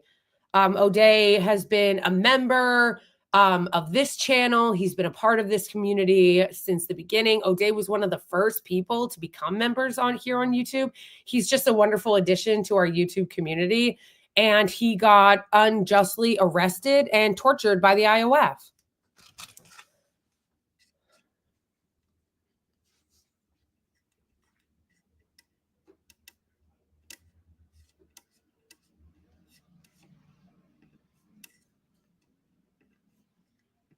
occupation their whole lives, that have been dominated their whole lives by this brutal occupation and its practices, and their emancipatory goals are cast aside as like the unrealistic and intrinsically violent actions of a barbaric force, right? I think there's a lot of analogies to old colonial propaganda, old colonial language, whether it be the atrocity propaganda that was added on to the already horrific actions that did take place on October 7, right? This notion that these are barbaric savages. How do you feel about these conversations that take place both behind closed doors and in public with people that are, I think, more like-minded with individuals such as yourself and myself, like closer to us in understanding the truth? Yeah, I think there is a bias towards officialdom. There's a bias towards authority. It was like, I think it's like now kind of dawned on people after seeing so many cell phone videos that cops lie. But cops didn't just recently start lying. You lived in, a community like I came up and you knew the cops lie. What happens is, though, the press will have a cops beat. Like when I was coming up, that was the thing you did. Like you wanted to work at the Washington Post or the New York Times, you had a cops beat. And what that necessarily means in the practice of journalism is you are dependent on the cops for your information. And even though, in your mind you're being objective, you are dependent on the cops in a way you aren't on the people that they are quote unquote at war with, okay? That's different. That immediately structurally sets up something different in terms of how you cover people. When you're embedded, you know what I mean, and during a war with the soldiers, you are not going to cover them the way you're covering the people that they're fighting. It's just not. You're not covering, the people that you literally are with day in and day out, and that you're embedded with. Embedded, you think about that verb, in the same way that you are the people that are fighting. And so these kind of biases creep through. And I think there's a similar thing, with our journalists, when you start getting to a certain level, because this is, I have to be honest with you, this is the hard thing for me to reckon with. I still haven't, figured out. And I'll say two things. The first thing I will say is there's a deference to the president of the United States. There's a deference to congressmen. There's a deference to senators. There's a deference to people who are in these official positions. I think that extends to the state of Israel in a way that it does not extend to people who are fighting the state. So two groups of people can do the same barbaric thing, right? Because one has, the kind of sheen of officialdom, because one can put out, fancy press releases. They say this was a precision strike that can, deploy vocabulary and makes it look like either, we didn't target the hospital or. And I think there's a similar thing, with our journalists, when you start getting to a certain level, because this is, I have to be honest with you, this is the hard thing for me to reckon with. I still haven't, figured out. And I'll say two things. The first thing I will say is there's a deference to the president of the United States. There's a deference to congressmen. There's a deference to senators. There's a deference to people who are in these official positions. I think that extends to the state of Israel in a way that it does not extend to people who are fighting the state. So two groups of people can do the same barbaric thing, right? But because one has, the kind of sheen of officialdom, because one can put out, fancy press releases. They say this was a precision strike that can, deploy vocabulary and makes it look like either, we didn't target the hospital, or the hospital actually, was a hotbed attack or whatever, because it has its machine, to make it look like, whereas if the quote unquote terrorists just bombed the hospital, this kind of deference would not be given. So that's the first thing. And that is probably the most, sympathetic version I can give. The one that I am still curious about, I have not figured out, and maybe, you'll be a lot clearer on this than I am, and maybe I'm still reckoning with my own stuff.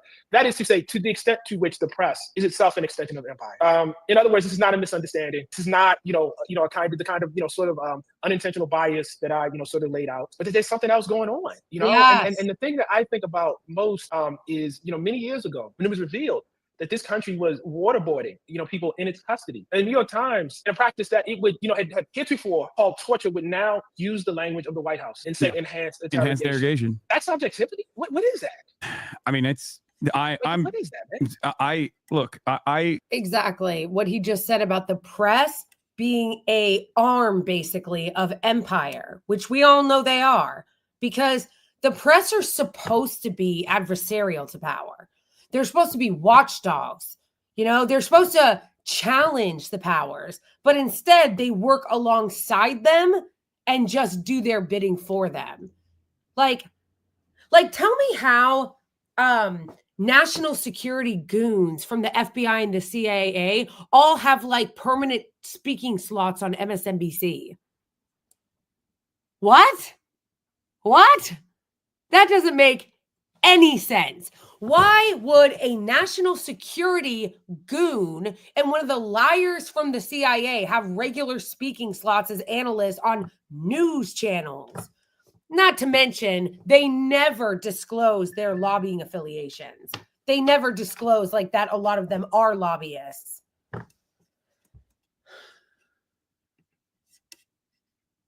Much like many other people. Well, I grew up in Turkey, so I have a a very different attitude towards American empire and its oftentimes very violent ways of operation. So I wasn't sheltered from that, and I didn't grow up with the American exceptionalist attitude. So that definitely factored into my understanding of the world for sure. Outside of that, I think Noam Chomsky was the way I viewed him. It was like a guy who gets it, and I think many people have recognized his positions, especially laid out in Manufacturing Consent, as fairly prescient and very instructive in understanding the way that the media operates. I think that very much exists for all forms of oppression. Like the media's sole purpose in many instances, and this is not intentional. This is not like people aren't like, I am a card-carrying defender of the State Department, and that's why I'm doing this. I think a lot of people are ideologically committed. I think a lot of people are victims to social conditioning, and those people get elevated through this process within the media, and that's why they are much more willing to play ball. Access journalism is one aspect of this, as you also called out, and I think the other one is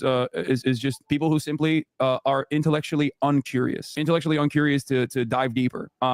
You see this in many instances, like the notion that, and I talk to a lot of journalists privately about this stuff in very reputable legacy publishers, where I'm always like, since October 2023, I've constantly asked, like, why does your outlet not feature any of the many Hamas Al-Qassam Brigade updates that are regularly being put out there through Telegram groups? Does this have no journalistic value? Like, you don't have to agree with Hamas, but I think it serves a very important.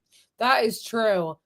Yes, and as you say in this comment, like, yes, of course, it's not unique, that it is something that happens all over the world, but I think that a lot of people in other part of the world kind of know that there are authoritarian dictatorships and people that control the press, as opposed to our country, where we pretend like we have a free press and that our press is also not just an extension of empire.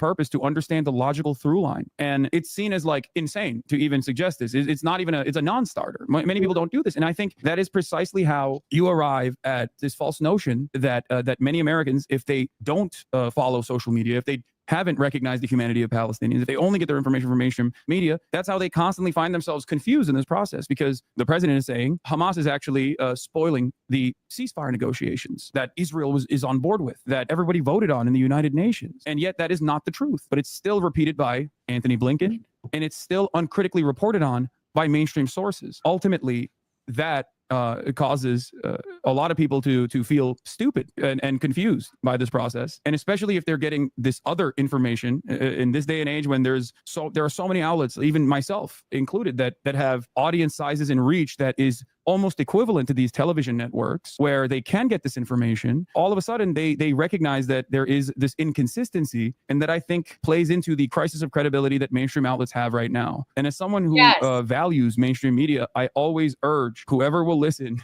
to hear me out and say, like, you're dropping the ball at a time, especially when yeah, 100%.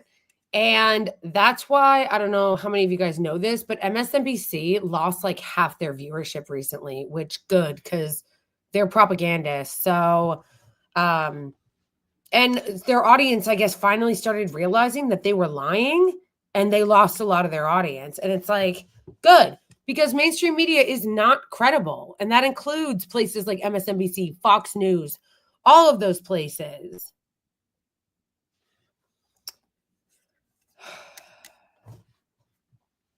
Manufacturing Consent is a great book. It is.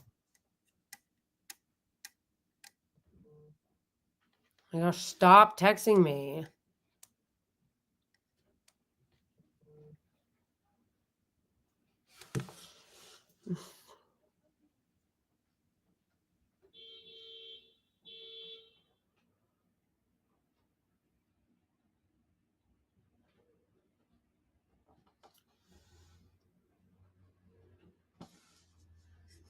Sorry, guys. People are annoyingly sending the same text over and over again. PPS was going ham.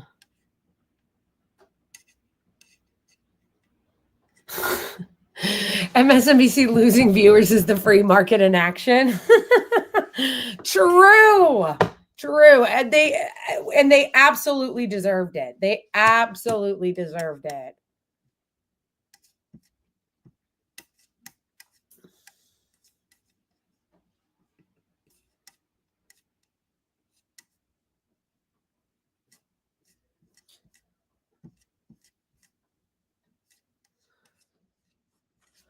All right. I think you guys get the point. I would actually like to...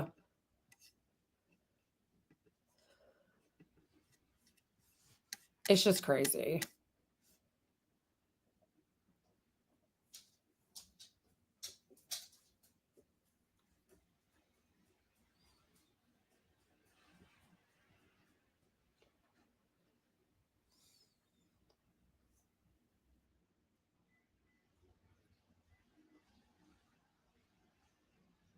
Do you guys still, I know I'm going over because I usually do 2-hour streams and usually stop around 2 hours, but we got distracted because, not even distracted, it was important to talk about the experiences of Palestinians living in the occupied West Bank.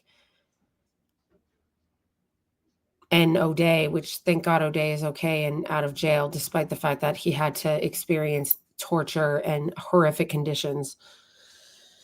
I think that it's important that people understand what's actually happening in Palestine, what's happening in the occupied West Bank, that is supposedly independent, you know, because they're not in Gaza, but they're not. And their land is also being annexed every single day. So, yeah, this is going to continue. Actually, tomorrow, somebody just sent me a documentary that I think that it's short. It's like 20 minutes that we should watch on my next live stream and go over more of like the Palestinian experience in the occupied West Bank. But while we're still here, even though, like I said, I usually do 2 hours of stream, do you guys still want to watch the Piers Morgan thing part, at least the part? I wasn't going to watch the whole thing anyway. I was just going to watch the beginning where they talked about the healthcare thing. Do you guys still want to watch that? And if not, we could always watch it on my next live stream if you guys don't want to do it today. Also, at some point, I think we should watch, like have like a watch party of the Bernie Blackout documentary. We should watch that whole thing.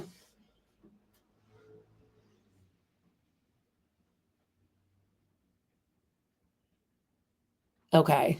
All right, cool. All right. We're going to watch it. The Piers Morgan thing. At least we can make fun a little.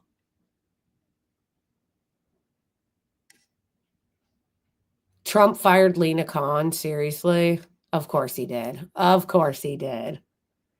This is why you need to reject when right-wingers pretend like they are pro-worker or pro-regular American. Like, don't let them get away with that. Lena Khan, her job was to protect regular Americans by taking on the corporate class, taking on monopolies, taking on mergers that would have screwed over regular people. Like, she was wonderful. She was the head of the FTC. She was actually doing the job that the head of the FTC,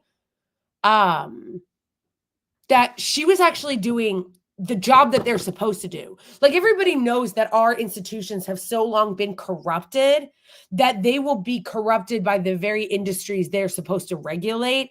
And Lena Khan was the first person that was at the FTC in a very long time to actually hold big banks and corporations accountable. And what does Trump do? What does Trump, the so-called populist, the so-called I'm for the working man, do? He fires her, of course, because he's full of shit. He doesn't care about the working people. O'Day said, I didn't see Piers for a long time. It was such a relief.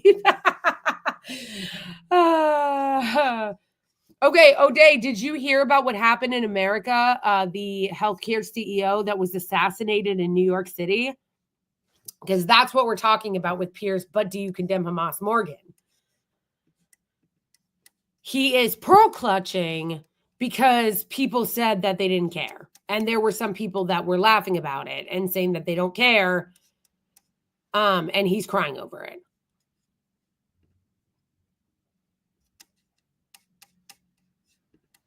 Joyful. This guy's a husband. Okay, so we're back to this. I'm really gonna have to edit this and clip this up to make sure it's not so all over the place.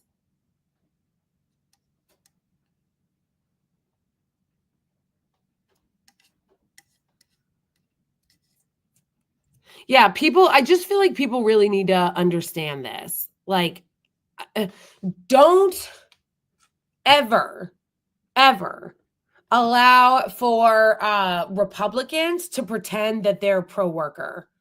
They're not.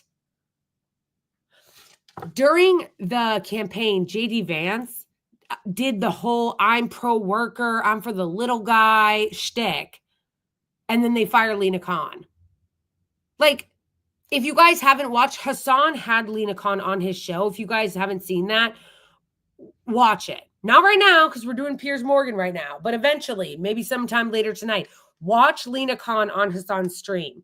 She literally was in charge of regulation at the FTC to hold corporations accountable for their greed, and they're ripping off of the American people. And what happened to her? They fired her for it. Because again, so many of our industries have been fucking corrupted by big pharma and, you know, big ag and all these corporations and billionaires and Wall Street. Lena Khan comes in and she starts to actually do the right thing and defend Americans' interests. And she gets fired by the so-called pro-worker Trump and Vance. Like, fuck out of here. To Piers, this man's life is more. Exactly.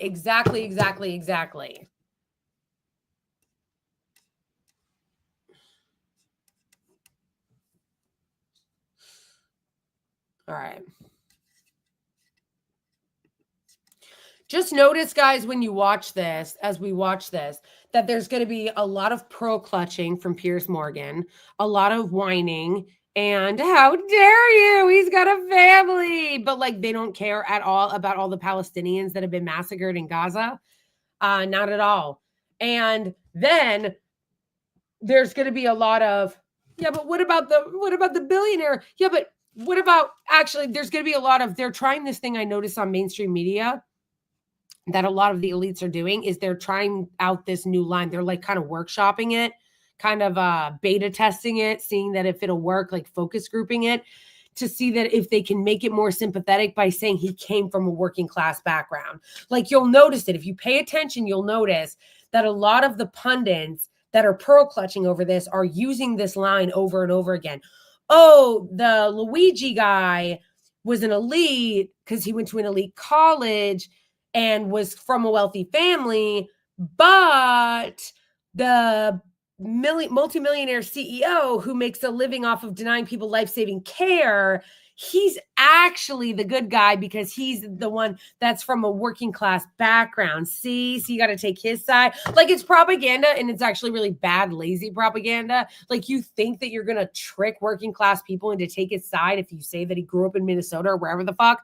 But, like, people know what time it is. People know what time it is. We know that CEOs in general are villains. He's a father, and he's being gunned down in the middle of Manhattan. Why does that make you joyful? Of Americans that be murdered. So are the tens of thousands of Americans, innocent Americans, who died because greedy health insurance executives like this one push policies of denying care to the most vulnerable people. Well, there was a massive global backlash to Taylor Lorenz and her joyful admission. But not everyone's lost their moral compass. Taylor did attempt to dig herself out of a hole, but ended up even deeper inside it. Challenging her moral I take that back. Joyful is the wrong word, Piers. You think? But I said, as I clarified, yeah. You think joyful is the wrong word? Yeah. I'd say it is. Vindicated and celebratory because, again, it feels like justice in this system when somebody responsible for the deaths of tens of thousands of Americans. Tommy Lehren's grimace said it all there. Whether it's joy, celebration, vindication, or justice, it's all plainly wrong. There are clearly problems with the US healthcare system. Some big problems. Medical debt is the biggest cause of bankruptcy. Thousands of people die every year because they lack insurance. That's not good enough. We don't have that problem in my country, for example. But cheering for the death of an innocent man because he decided that he's a symbol of those problems is cheering for anarchy. Luigi Mangione has now been charged with a murder, shouting that his case is an insult to the intelligence of the American people. It's clearly out of touch, and an insult to the intelligence of the American people and lived experience. Today, some lunatic liberal women are bizarrely publicly drooling over what they perceive to be the hot assassin. The real insult to American intelligence is this infantilizing celebration of someone who committed. That women don't do that all the time with convicts. There's like an actual like thing where women will like write letters to convicts. You know, the Boston bomber has like a huge fan club of women who think he's hot. Like, stop acting like this is like without precedent. allegedly, a cold-blooded execution in the middle of Manhattan. Now, compare the reaction from the left to the case of Daniel Penny, a US Marine Corps veteran who was finally acquitted of all charges for the death of Jordan Neely. I didn't want any type of attention or praise, and I still don't. The guilt I would have felt if someone did get hurt, if he did do what he was threatening to do, would never be able to live with myself. And I'll take $1 million. This is also so bad faith because no one is mad that this guy stepped in to subdue Jordan Neely, who was having a mental health episode. They're mad that he killed him, that he held him for 6 minutes, which was wholly unnecessary when there were other people on the train also helping subdue him. That's why people are mad. Like, it's always such like a straw man with these people. All right. Court appearances and people calling Janine Pirro sitting there all drunk. And people hating me just to keep one of those people from getting hurt. Well, Neely was a tragic figure. That there's no doubt. A homeless drug addict and convict from a broken home. The system failed him. His family structures failed him. That wasn't why he died. He died because he was very aggressively threatening passengers on the subway, yelling he was ready to die or go to jail and was prepared to potentially kill people. More fucking bullshit from these people. First of all, again, no one is mad that he got subdued. They're mad that they held him for 6 minutes. I am a New Yorker. I take the subway frequently. I have been assaulted by unhoused people. I have been on the subway when someone scary was on there screaming and shouting. Yeah. I don't think I would have been mad had he just subdued him because, yes, being in that situation can be scary. But at a certain point, once you had him and somebody else was helping you, you should have let go of him and allowed somebody to come in. That's what we're saying. How many felonies did he have? Who's saying that? Like, this is a straw man again, defending like, oh, well, he had a lot of felonies. Okay, yeah, he had a lot of felonies. That's not good.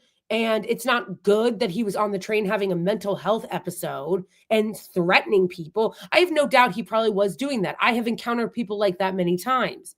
But the solution is not to kill them. Like, I want them to get help. I don't want them dead.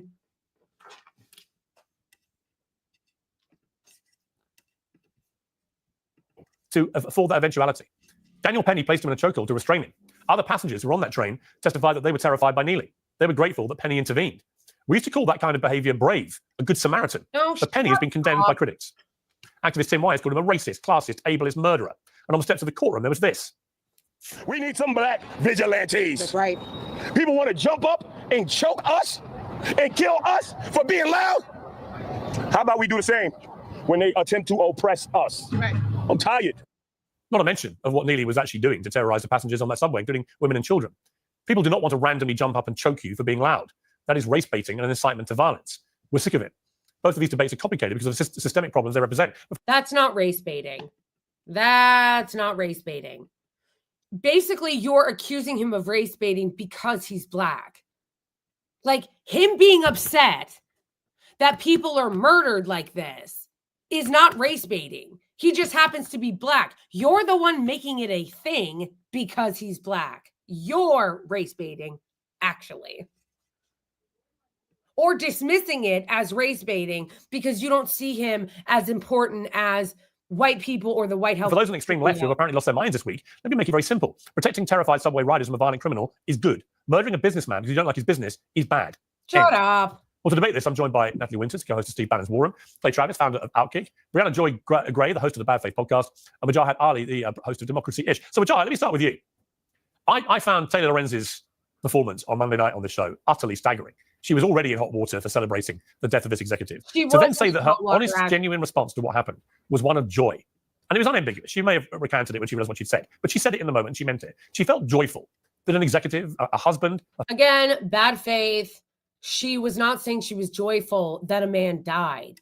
She was saying that she was joyful at the fact that people were outraged on all sides of the aisle over our healthcare system, and we were finally having that conversation and calling it out for what it is. That's what she was saying she was joyful over.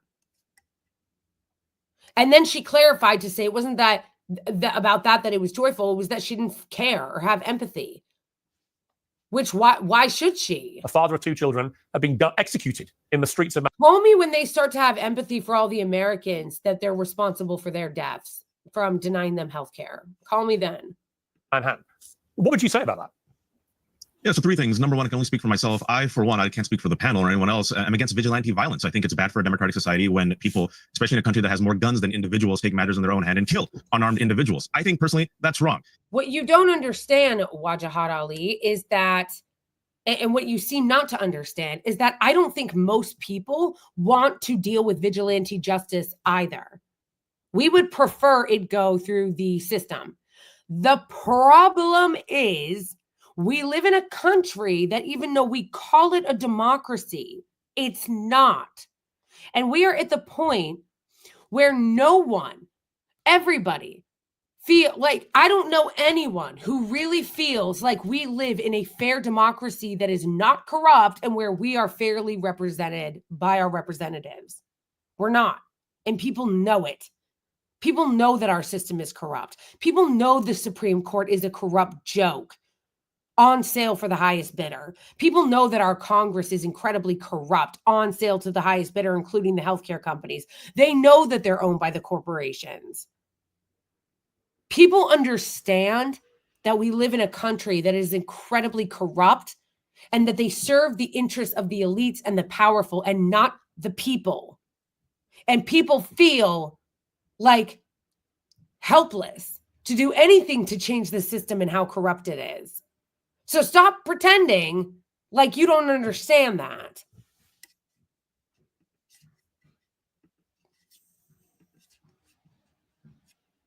Secondly, it's not just a left thing because Taylor does not represent the left as one person. I'm against the murder of Brian Thompson. I thought it was a brutal targeted murder. And I, for one, did not celebrate the murder, just like I did not celebrate a violent insurrection against our free and fair elections where people, some with weapons, attacked the Capitol Police. And then that Capitol Police that was defending the U.S. Capitol and senators was mocked and ridiculed by people on the right. And then finally, I'm really curious, Piers, and I'm sure you are as well. We have some gray hairs. I have never seen this type of response. The fact that this is the one thing that has united so many Americans. When I'm talking about the response to Brian Thompson's murder.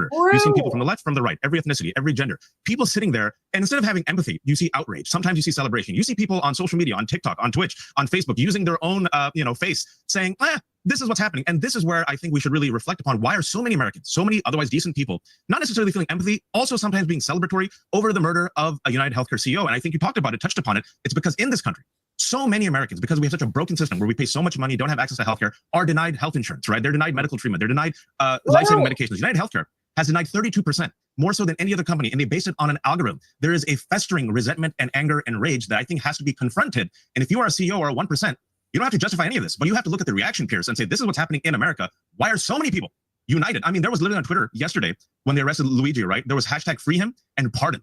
That is something that has to be confronted, and why you see a simmering rage against the 1%, the elitists, and the billionaires. Okay, Blake Travis, I mean, let me confront that first off, which is, it shouldn't need to be confronted. It's disgusting. If you celebrate the death of an executive of a company whose policies you don't agree with, I like how he you're disgusting. You're inhumane. Right by everything the guy said, that Wajahat said. Amazing. Like, he actually points out, you should be asking yourself why people feel this way. You should be understanding why people from all across the aisle are not sympathetic to this and in some cases celebrating it. Why people are looking at Luigi Mangiano as a hero and saying free him. You should be asking yourself this. And he's like, I don't need to ask myself this. I don't need to. It's despicable. And then here's going to come Clay Travis, the bootlicker to the Israeli regime and the wealthy and the 1%. And he's going to tell you how actually this is really awful and it's just the left, even though it's very clear that it's not just the left, it's across the political spectrum. And how, listen, he's in the Israeli regime and who has free healthcare as a result of our tax dollars, and how we don't celebrate, we don't celebrate death as he walks around in a country that's committing a genocide against the Palestinians as we speak. If you lack any empathy and are proud of that, or you feel joyful, you are inhumane. It is wrong. I don't care who it is, what political divide they come from, what the policies are. You don't execute people in the street, and you don't get celebrated when you do that. I agree. But secondly, Clay, I would say this.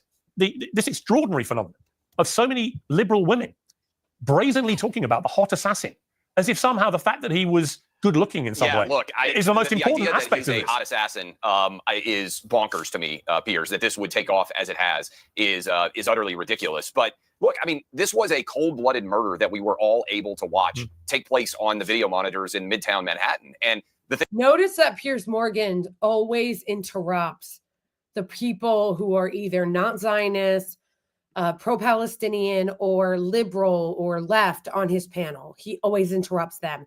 But all the Zionists and the right-wingers, he never interrupts. Paisan. I actually know what Paisan means because I just finished watching The Sopranos again. Luigi is American. He's not Italian. He's Italian-American. Like, of course he's American. But we're talking about ethnically, he is Italian. Italian-American. The Italian stallion. The Paisan. thing I would point out is two things that usually happen. One, I do think there's a deeper story here. This is a incredibly privileged, it appears to be alleged, but seems like he is the killer based on all the evidence. He went to a $40,000 a year high school. He has double degrees from an Ivy League institution. He has all the advantages and privileges that a rich kid. This is what this moron thinks is the deeper story. Really? Now, remember, guys, these are supposedly the everyday American anti-elite right-wingers on alternative media that are trying to sell you this bullshit. Don't forget, okay? People like Clay Travis, this hack, is supposed to, it tries to constantly sell people that he is anti-establishment, but he is nothing more than a bootlicker of that establishment that he pretends to criticize. He just doesn't like Democrats, but he loves the establishment. I like how he goes, the deeper story is the fact that Luigi went to a wealthy school, a prep school. Nah, bitch, this is not the deeper story. That is not the deeper story. And again, I told you guys this earlier, a second ago. I know, Jamon, I was laughing so hard at that meme too. End of story. The Sopranos meme. But also, sorry guys, I need to get a way more comfortable chair than this one eventually. Okay, but the other thing is, it's so funny that he's like, this is a deeper story about like him being rich. Like I told you guys this earlier, they're trying to create a narrative, elites in the media, especially like right-wing elites, Republican elites, they're trying to create this narrative that what this is about and why you should be on the side of the rich and the health insurance companies is because he was rich and the CEO grew up middle class. Nice try. You think we're stupid? Do you think we're stupid? I mean, you do, but that's because you're stupid and you don't. No, you are. And you don't understand what's actually happening in this country because you guys are disconnected from reality and you're elites yourselves. That in America would have. And he killed an executive who was the son of lower middle class, it appears, parents who worked his way up based on his own individual merit and accolades. And so you have this incredible, if you want to talk about white privilege, this assassin is maybe the definition of white privilege. That's so funny. Now they're trying to lean into white privilege.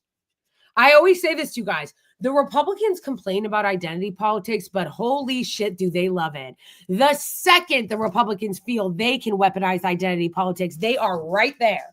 They are right there. Oh, actually, he's the one who had white privilege in defense of this billionaire industry or this multi-billion-dollar industry and this multi-million-dollar CEO. He worked hard, came from lower middle class, worked his way up. It's like, I don't give a fuck. His job is to literally sign off on decisions and maximize profit for a company that gets people killed. You think just because he does it in a suit that makes it any less of a murder? You think because he does it in a suit it makes it any less violent, any less criminal? He worked his way up. He worked his way up so that he could head a company that maximizes profit by denying people care and getting them killed. And we're supposed to admire that. And he also used a gun. And usually anytime we have a shooting like this, almost immediately we hear that we need to have gun control. It appears this may have been a gun that he created using some sort of 3D creation that is some sort of advanced technology. And we don't hear anything about gun control, and we don't hear anything about white privilege. And so, in addition to the fact that a lot of crazy, broken-brained left-wing women like Taylor Lorenz can't find any man, so they decide to get all turned on by assassins. It's I think evidence of how the left wing's brain is broken. You guys notice how they're trying to use identity politics for this, right? So then he starts talking about how, oh, it's because Taylor Lorenz is a single liberal white woman. What does that have to do with anything? Bitch, I'm married. Okay. I'm married. I'm happily married. And yeah, I don't disagree with anything that Taylor Lorenz said. I agree with everything she said. And yeah, and I'm married. And everybody feels, there are people that feel this way all over the political spectrum, as I said. But see how he's trying to make it about identity politics, about white liberal single women? Fuck out of here. And they will use any situation to try to justify that What which was is your unjustifiable. identity Yeah, politics? Brianna, let me bring you in. Welcome to Uncensored. I believe it's your debut, so great to have you. Just on the, before we get to the shooting and the way it's been celebrated and so on, this whole issue of the hot assassin. You know, I made the point on X earlier. Had this shooter executed a female CEO, yeah, but this is also great because, like I said earlier about Breonna Joy Gray, I really love what a good debater she is, and that she doesn't get distracted by nonsense. Like, he does what he typically does, as you'll see here, and he tries to cut her off. He talks over her. He tries to mischaracterize what she's saying, and she just steamrolls, even though you can't really hear her as well because he's talking over her, but she steamrolls like right over his bullshit. She's very good at this. Company, of a healthcare company. I don't think any women on the left would have gone public and talked about what a hot assassin he was. Do you? I frankly don't know that that's true. And I also think we can't erase how many men are also thirsting, frankly, after the claims adjuster, or as you have been describing him, the hot assassin, Luigi Mangione. But I think the real point is that both sides of the establishment political aisle are desperate to make this a conversation about something other than the fact that we have perhaps the most perverse healthcare system, or insurance system is a more accurate way to put it, compared to every other similarly wealthy country in the world. The reason you're seeing this outrage and sometimes kind of performative thirsting for the shooter. Actually, she's right. We shouldn't call it a healthcare system. We should call it an insurance system, because it doesn't have anything to do with healthcare. Is exactly because 68,000 people every year in the United States of America die because people like Brian Thompson, who run companies like United Healthcare, deny insurance claims that could have saved the lives of their loved ones. And while there were a lot of words spent talking about the fear, the real fear of the people on the subway who had encountered Jordan Neely, it's important to note that Jordan Neely hadn't physically engaged with anybody on the subway. Well, I'm going to come to Jordan. Just to be clear, I'm going to come to. Let's separate the two stories, though. That was just an aside. So much words, passions, empathy was directed in that direction. But Brian Thompson's actual crimes of having a direct connection to mass death and suffering for tens of thousands of Americans on a yearly basis, well, you said I think crimes. is going under-examined. Well, okay, you said crimes. What was the crime? Unfortunately, the United States, our legal system is designed by people in power who enrich themselves, who don't make denying people's health care that results in mass death. Yeah, but you called it a crime, though. You called it a crime, but it wasn't a crime. He wasn't a convicted criminal. I would define it colloquially as a crime. And the fact that Luigi allegedly took matters into his own hands is because no political system or legal system in the United States of America. It's a crime against humanity, okay? Like, I love how he's like, well, it's not a crime. Technically, it ain't a crime. It's not a crime, is it? Well, that's kind of the point of this conversation, peers, is that it is not a crime when it should be, because it is a crime against humanity. And the question is, why is it allowed? What a joke. America has been willing to step up. See, we don't even know that, do we? The mass murder that's been executed on the part of the American healthcare system. I would say, look, we don't know really enough about this guy yet. It looks to me like he's a bit of a narcissist. What do you mean? I think he was a narcissist. I think that he was clearly unhinged. I'm not sure that he's the great Robin Hood. Hang on. Which guy? Sorry. Hang on. Luigi, the shooter, right? Brian Thompson. The one who shot Brian Thompson, Luigi, right? I'm just not sure that he's this great, heroic guy standing up against the healthcare system. I suspect. Well, I'm not talking about that. This isn't about Luigi, who may or may not, he's been arrested, he's been charged. We may or may not know that he's the actual shooter. I'm talking about the public reaction to Brian Thompson's death. No, I understand we that. do know about Brian Thompson. I understand that. We know about United Healthcare. And that's the root of the discontent. That's the root of the public outcry.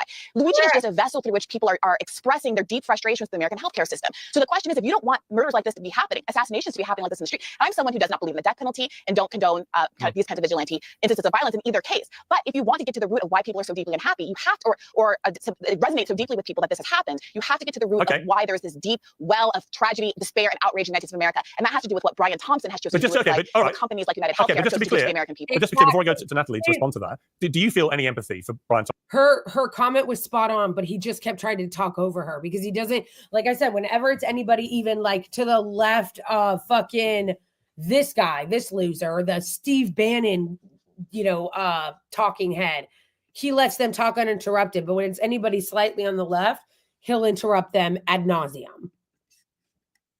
Thompson and his family. I have infinite empathy for any individual as a person in their personal capacity, as his role as the CEO of United Healthcare. I'm afraid I'm with the overwhelming majority, bipartisan majority of the American people who say, I'm saving my empathy for people who are much more vulnerable, and have caused a lot. Right. So to be clear, you don't have any empathy for him after he was executed. I personally don't. Right. Okay. Well, at least you're honest. Let me go to Natalie Winters. I mean, I find this staggering. You've got to remember, the left is supposed to be the party that cares so much. All of them have their "Be Kind" hashtags. They're the caring ones, the kind ones, and they can't even bring it in their hearts to say they find a shred of empathy for a man who's just been executed, who's the father of children, the husband of a loving wife, and so on. I find that just staggering that you can't, on a human level, have empathy for the murder of someone, but also make your point about the system in which he was an executive. What's your response? It's so faux. It's so faux concern. This is so cringe, and it's so transparent. You guys literally defend the murder of Palestinian babies. Literally. You sit here and you defend Palestinian children getting burned alive and shot in the neck. And now you want to pearl clutch and lecture us about immorality and humanity? Get the fuck out of here. Get the fuck out of here. Thank you, Gangrene Thumb, for the super chat. Can't find any man, so they get all turned on by assassins. This is exactly why incels can't get laid. Yes, for real.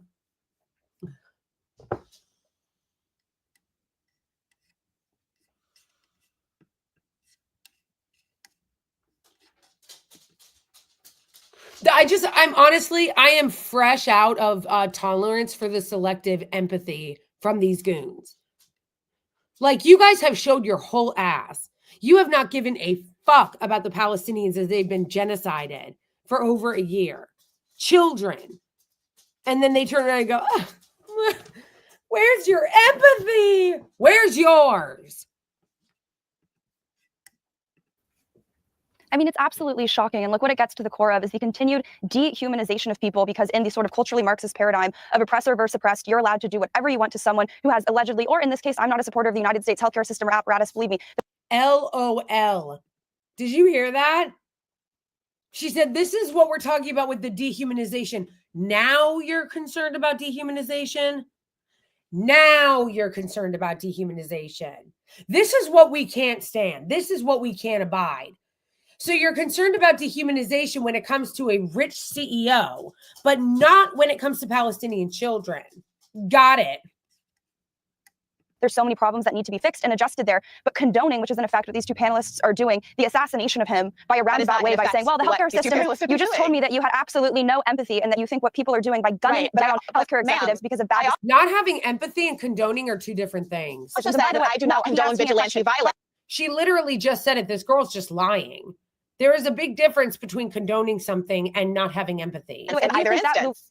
So don't misrepresent my view. If you can make your case without telling a lie, miss, then you should do it. I have empathy for the 68 million Americans and their families who are killed every single year. Don't talk over each other. We can't hear you. Don't talk over each other. We can't hear you. Okay, look, listen, Brian, I'll let you speak, Brian. Let Natalie have her say, and then I'll let people respond. By the way, if you think Luigi Mangione is someone who you maybe have empathy or sympathy for, this is someone who had a very privileged upbringing, background, very wealthy family. The CEO of United Healthcare is someone who came from a working class family, went to state schools, didn't go to the University of Pennsylvania. Like I said, I'm not defending the healthcare system writ large, but to say she just did it too. They're in unison. They got together to test out these talking points. You see what I'm saying? And you'll hear it more. Now that we've pointed it out, you will hear it more. You'll notice it more. That people all over the media, the elites that are defending this, all have their talking points in play now where they're like, oh, actually, he was rich. Okay, he was rich. So that's why you should defend the healthcare industry. Say that you don't have empathy because you view him as an oppressor of the American people is a perversion, not just of the system of law and justice in this country, but that's extreme. You just said you don't have empathy for a man who was murdered in cold blood on the streets of New York. So what do you have for him? Sympathy? With oppressed language. It seems to be a bit of a kink. You are so much so that you just said you don't have empathy for a murder victim.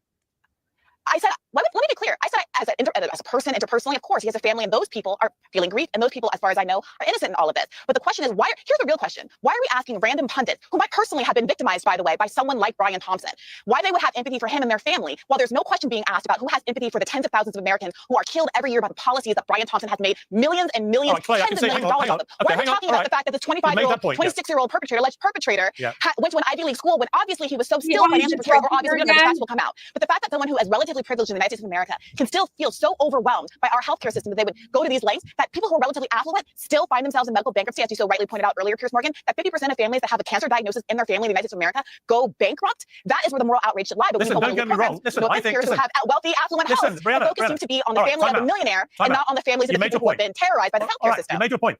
Listen, I'm in London at the moment. In the UK, we have the National Health Service. It's free healthcare for all. So I find the whole system in America completely baffling. That a country of your size and power and economic muscle can't have a better system where people don't fall through the cracks in such large numbers. I completely agree. But that is a separate issue to the execution of someone in the street. Clay, I can see you were rolling your eyes there. It's not a separate issue. Well, let me bring Clay in. It is a separate. Piers, I'm in Israel right now. I just been touring a lot of the kibbutzes where there were people who were murdered because they were Jewish. I can't help but see the analogy here. You can be upset with a larger societal issue. It does not justify murdering people because of it. And if you are making that argument, and Brianna is making that argument, I'm sorry, her brain is broken, because what she is saying is, I'm so upset about the healthcare system that I believe that assassinating an innocent person who has never been convicted of any crime in cold blood on the streets of Manhattan is okay. Then your brain is broken. If you don't have empathy, that's for not a what I'm father, saying. And the audience is intelligent enough to have heard what I've actually said. You said you didn't have empathy for the killing of a man because you were upset about the larger societal issue of healthcare. That is not any different than you saying when you are seeing what happens when someone is killed because they're Jewish, that you're not happy about the situation here. It's justifying millions of Americans who've been victimized by Brian a larger societal issue that you don't like. And by the way, this is not a healthcare debate. Yeah, I want to play two. It is a healthcare debate. Hang on. It's a murder debate. Yeah, it's a murder debate, not a healthcare debate. People are not excited about. Wait a minute. People are not excited about murder. There are thousands of murders that happen, maybe not thousands, hundreds, whatever, dozens of murders that happen every day in the United States of America. And those perpetrators are not being celebrated by the public. The public right now is feeling empathy for Luigi. They are feeling some kind of catharsis, shot in front of whatever you want to call it. You're feeling empathy for an executioner, but not the person he executed. He's a cold-blooded assassin. No one should be feeling empathy for him. He's a rich kid with a broken brain, probably like you. Okay, I want to play two clips now. I want to play, first of all, a mashup of the reaction to our Taylor Lorenz Joy clip, which has gone very big in America. Let's watch this. That is this ideology. She has joy for a guy getting murdered in the streets of New York. I just feel like saying that you feel joy over someone getting assassinated. Like, even if you do feel that way, I just don't think it's helpful to say that. She in her mind is like, a man that worked for a company at the highest levels died, so she feels joy. Okay. And now this woman is all over online on her subs. Oh, yeah. Let's take into consideration the very important things Megyn Kelly has to say. Like, seriously, get out of here. All this, again, pearl clutching. And then the guy's like, this isn't about the healthcare. This isn't a healthcare debate. Yes, it is. It's just that you guys are trying to desperately make it not about healthcare. That's it. This is not a healthcare debate. No, you just wish it weren't a healthcare debate, and you're doing everything you can to make it not a healthcare debate. You don't want it to be a healthcare debate because your benefactors and the people that pay your salary don't like that.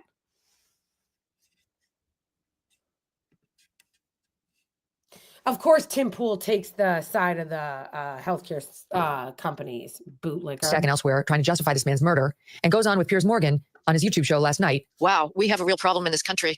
The left has a real problem. But there is something deeper, a sickness that is going on in our political class. That's exemplified by the absolute nut job, Taylor Lorenz, who used to work for the Washington Post. She appeared on Piers Morgan yesterday, and she said that she felt actual joy when the United Health... You guys haven't gone and seen his original video about this and the comment section under it and the ratio, go watch it and read the comments. They're amazing. They're hilarious. Like, his own audience owns him in the comments. CEO was murdered on the street. No, well, John, before I come to you, I want to play Joe Rogan, who interestingly had this take.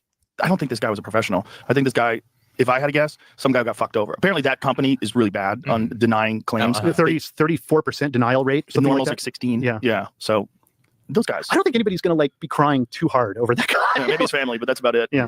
It's a dirty business. The business of insurance is fucking gross.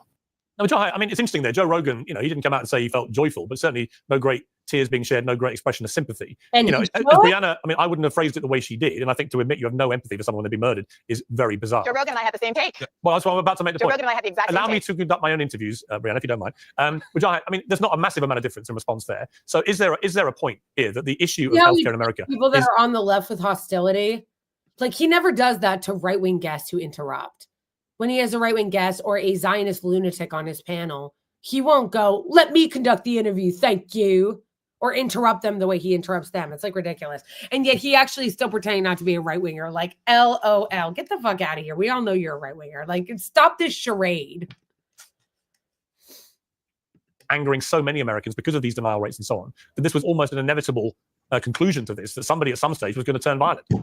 Yeah, let me respond to Clay, your question, and also the clips. First and foremost, I for one have said that I'm against vigilante violence. I have the capacity to feel empathy for unarmed individuals who get killed. What I find fascinating about the framing is, where is the pearl clutching? Where is the outrage? It seems very selective, right? So if you're in Israel, Clay, I'm glad you're there. Talk to everyone. Go visit the West Bank and talk to Palestinians if you truly want to have empathy. When we talk about framing, right? I think Clay said, just because you're angry about a system doesn't give you the right to commit vigilante violence. I agree. Just because you're angry and you... Clay Travis just looks like he saw a ghost. He's like, oh shit, he said the word Palestinian. That's awkward. I'm in an apartheid regime that's currently committing a genocide against the Palestinians, and I'm defending a healthcare CEO while we pay for the healthcare of the Israelis. Yes, indeed, Clay.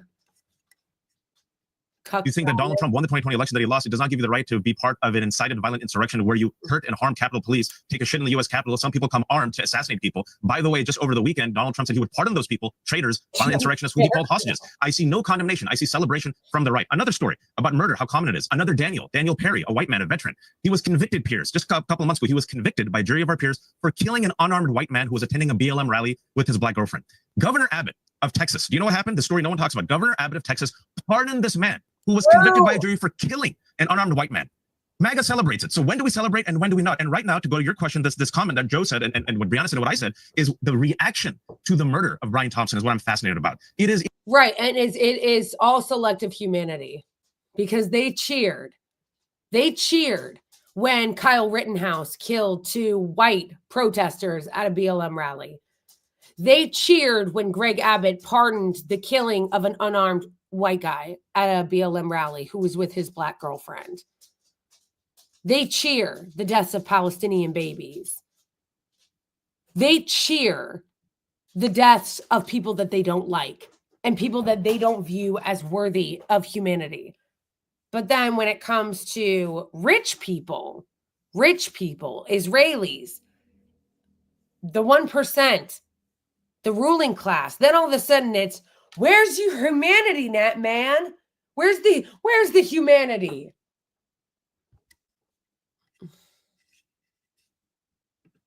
inevitable, I believe, to answer your question directly. Clay Travis looks so embarrassing. He looks like confused and constipated at the very same time. In a country, the most powerful, wealthy country on earth, right? That where we pay more money than any other country for healthcare, where so many people, so many adults, their number one debt here is medical debt. I had a daughter who is a stage 4 cancer survivor. She's 5 years on, she's cancer-free, full liver transplant, she's a little diva. A person like myself, Pierce, the only reason I had insurance is through my wife, who's a doctor. We're pretty privileged compared to most people. If I wasn't able to get help from my family and friends, I would be in debt. I would be $200,000 in debt. Pierce, I had to do a GoFundMe, and that's me, a person with relative privilege. So look at the reaction right now. And I keep... Think about how insane that is. Wajahat Ali is a pundit. He is probably decently financially well off. And yet, if it weren't for his family and friends and him having a GoFundMe, he would have been in $200,000 worth of debt. The number one reason for bankruptcy in this country is medical debt. This is insanity. And we pay for our insurance. So we pay on the front end and we pay on the back end, and then they deny us care. Like, this is insane. Telling people for CEOs. It's actually insane that we accept it. It's insane that we accept it, that we let this continue. I mean this sincerely. If you are in healthcare, if you're a billionaire, if you are a CEO, if you're a 1%, look at the bipartisan rage from Brianna to Joe Rogan about the healthcare system, where, you know, millions of Americans, Pierce, I don't think they're evil. I'm telling you, I've never seen anything like this in my life. I know deeply empathetic people who looked at this murder and said, I feel bad for Brian, but you know what? United Healthcare screwed over a lot of people. Okay. I have a story. Okay. And the system has to change. Well, listen, I think the system has got to change. I totally agree with that. Let me bring Natalie. I want to pivot to Daniel Penny now, because it really has been a tale of two vigilante stories, very different stories in my estimation. I'm very pleased that Daniel Penny was acquitted of committing any crime, because I believe he was a hero. I believe that he was a Marine veteran on the subway who recognized a dangerous situation. He knew nothing about Jordan Neely's background at all. He didn't know that he was a homeless man or he had mental health issues. He didn't know that he had a criminal record as long as his arm, 40 plus offenses, including several involving violence, including against old people. He didn't know anything. All he knew was this guy was ranting and raving. So what exactly is relative privilege? I think what he means by that is like the privilege of the fact that he is pretty known. He is a pundit on TV, that he probably is not wealthy, but more well off than most people is what he probably means. Like relative privilege. Like he probably is in the top 5% of income earners, where which still is like a lot of money, but it's nothing in comparison to like the billionaire class. Like the wealth gap in this country is insane. So that I'm assuming that's what he means. Because that's the thing about this whole healthcare conversation, is that it's not just poor people, it's not just working class people that this affects. This affects like upper middle class people too, because even people who maybe have more money, let's say somebody like him, and I'll guess, let's say he makes like $400,000 a year, $500,000 a year, let's say, maybe he makes closer to $1 million. He still has to pay for exorbitant healthcare, or insurance, I should say. Stop calling it healthcare. Raving, talking about killing people, prepared to die, prepared to go to prison for the rest of his life. And in that moment, the military instinct kicked in. It seems to me, I've got a lot of military in my family. It kicked in instinctively. He knew how to restrain him, and he did restrain him. And tragically, Jordan Neely ends up dying. He was high on drugs at the time, but he ends up dying. And I can absolutely have empathy for the death of Jordan Neely. It shouldn't have happened. It was a tragedy, but it was an accident.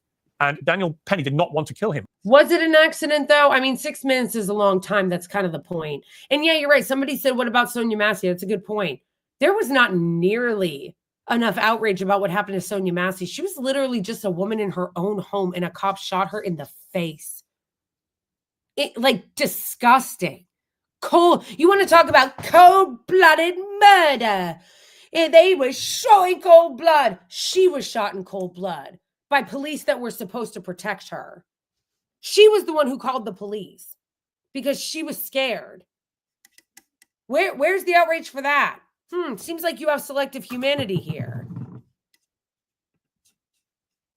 Obviously, he wanted to stop him potentially killing the passengers, women and children. I was struck by the fact that of the 11 eyewitnesses who gave evidence, 9 of them said it was the most terrifying experience they'd ever had. Now we care about women. Not what Daniel Penny did, what Jordan Neely was doing before Daniel Penny apprehended him and and got him under control. So I don't understand how anyone who looks at this with a logical, common sense brain could possibly construct any argument that says this is the new George Floyd, this was a white supremacist, as they called him, a racist who only picked on Jordan Neely because of his skin color, and by the way, the system betrayed Jordan Neely, and all these things. Really? I just see a deranged, violent guy with a long criminal record threatening to kill people, and somebody, thank God, stepped in to stop him from potentially carrying out his threat. You also don't see the systemic violence. Oh, sorry. Hang on, Jai. This is no, I'm sorry. I will come to all of you. Don't worry. I will come to all of you. No, it's the same old tired playbook that they've always been using. I mean, it's just race baiting in this case. They're effectively, I think, trying to start a race war. If you look at the way from NAACP to BLM to left-wing outlets have framed this, they always portray the man who died as some Michael Jackson street performer, and Daniel Penny as, a former Marine, right? You can see it in the analytical way that they're approaching this. But I think she thought that was a banger too. No, it's not. They also are lying when they say that. They're the ones trying to constantly stoke a race war. No one's trying to start a race war. The only people here talking about race wars are right-wingers who want it. Even as something that's much worse than this. And what I mean is that you have progressive elites who have pushed soft on crime, that's an understatement, policies, proposals that lead to the continual release and bailing out of people who've been arrested on 42 separate crimes, including attempted abductions of 7-year-olds and beating up and trying to harass elderly women and men on public transportation. And as a result of those horrible policies, average working class Americans, the same people that I think these two co-panelists would probably say that they have a lot of empathy for, are forced to suffer the brunt and the negative ramifications of policies that lead to criminals who need to be in jail or insane asylums, plaguing public transportation, especially in New York. Yeah, I agree. Well, let me go to Brianna. Brianna, I've seen people coming out saying the most ridiculous things about the case. There is zero evidence that there was any racial motivation whatsoever for Daniel Penny's actions. There's zero evidence of him ever being any kind of white supremacist. And the interview he gave last night, he's a publicity shy guy. He doesn't want to get involved in anything like that, who's had his life nearly destroyed by what happened, but says he would do it all over again in the same circumstances. We used to salute people like this. We used to literally give them awards for public service. Why is he being vilified? So I'm not interested in doing identity politics. That's not my game. I wasn't interested in talking about the race in the other Vigilante case, and I'm not especially interested in talking about race in this one. I think, as is often the case when race is evoked in the United States of America, the underlying issue is really class, and this very much is a class issue. This is a person, Jordan Neely, who was clearly in the middle of a mental health episode, who was loud, who was threatening, who was making very grievous threats that I think sincerely scared people in the subway. Look, I'm from New York, peers. I know what it feels like to feel intimidated by someone who is having some kind of mental episode or is just a violent person in a subway car. And I think it's legitimate to feel afraid, to want to move to the other end of the car like so many passengers did, to want to get off at the next stop, to even call the police. I think what's really unconscionable is that New York City has a $6 billion police budget, and there never seems to be an officer who's actually trained to de-escalate these kinds of situations in the car where they need to. They're out standing at the turnstiles trying to spend tens of thousands of dollars of salary to catch subway invaders who've stolen $2 in change by jumping over the turnstile. I think the critical issue here is the question of how Penny intervened. I think the idea of wanting to intervene to de-escalate and prevent harm from coming to your fellow passengers is heroic. But the question is whether or not he used proportional force and whether he should be responsible if the way that he intervened with physical force before, to be clear, Jordan Neely did anything physical that resulted in the death of Jordan Neely should have legal implications, or what. Exactly. And that's such a good point she makes about the police. We spend so much on our police. It's ridiculous in New York alone. But instead of there being a cop on the subway car to just make sure stuff like this isn't happening, they go and they hang out by the turnstile so they can assault people who jump the turnstile. It's ridiculous. Whether we should incentivize as a public, just like I'm sure you don't want to incentivize vigilante shooters like Luigi, whether we should incentivize as a public Marines who are trained in the art of killing to go around taking matters into their own hands in a way that leads to the death of our fellow citizens. So just to be clear, before I go to Clay to respond to that, you would have preferred to wait for potentially Jordan Neely to commit an act of violence before Daniel Penny intervened. That's not what she said. I don't think that you yourself use violence against someone first. I think that's a golden rule that we learn in elementary school, that you don't put your hands on other people. So you would have preferred him to wait to see if he attacked a woman or a child or whatever, and then it would be okay. Not at all, Pierce. I'm glad you asked for clarification. I think that Daniel Penny could have put his body between Jordan Neely and the other passengers, could have put his hands up, tried to de-escalate, and myriad ways that I think we could imagine someone with proper training, like a police officer or a mental health professional, would have done. But I'm asking you, Pierce, is it impossible for you to imagine a kind of de-escalation that didn't result in the strange I wasn't there, but I mean, clearly. Listen, I'll come to Clay now. I mean, Clay, I wasn't there. You weren't there. None of it. Literally, though, that's how they talk about it. They never talk about it like de-escalation is an option. They're always like, oh, no, of course not. We had to kill him.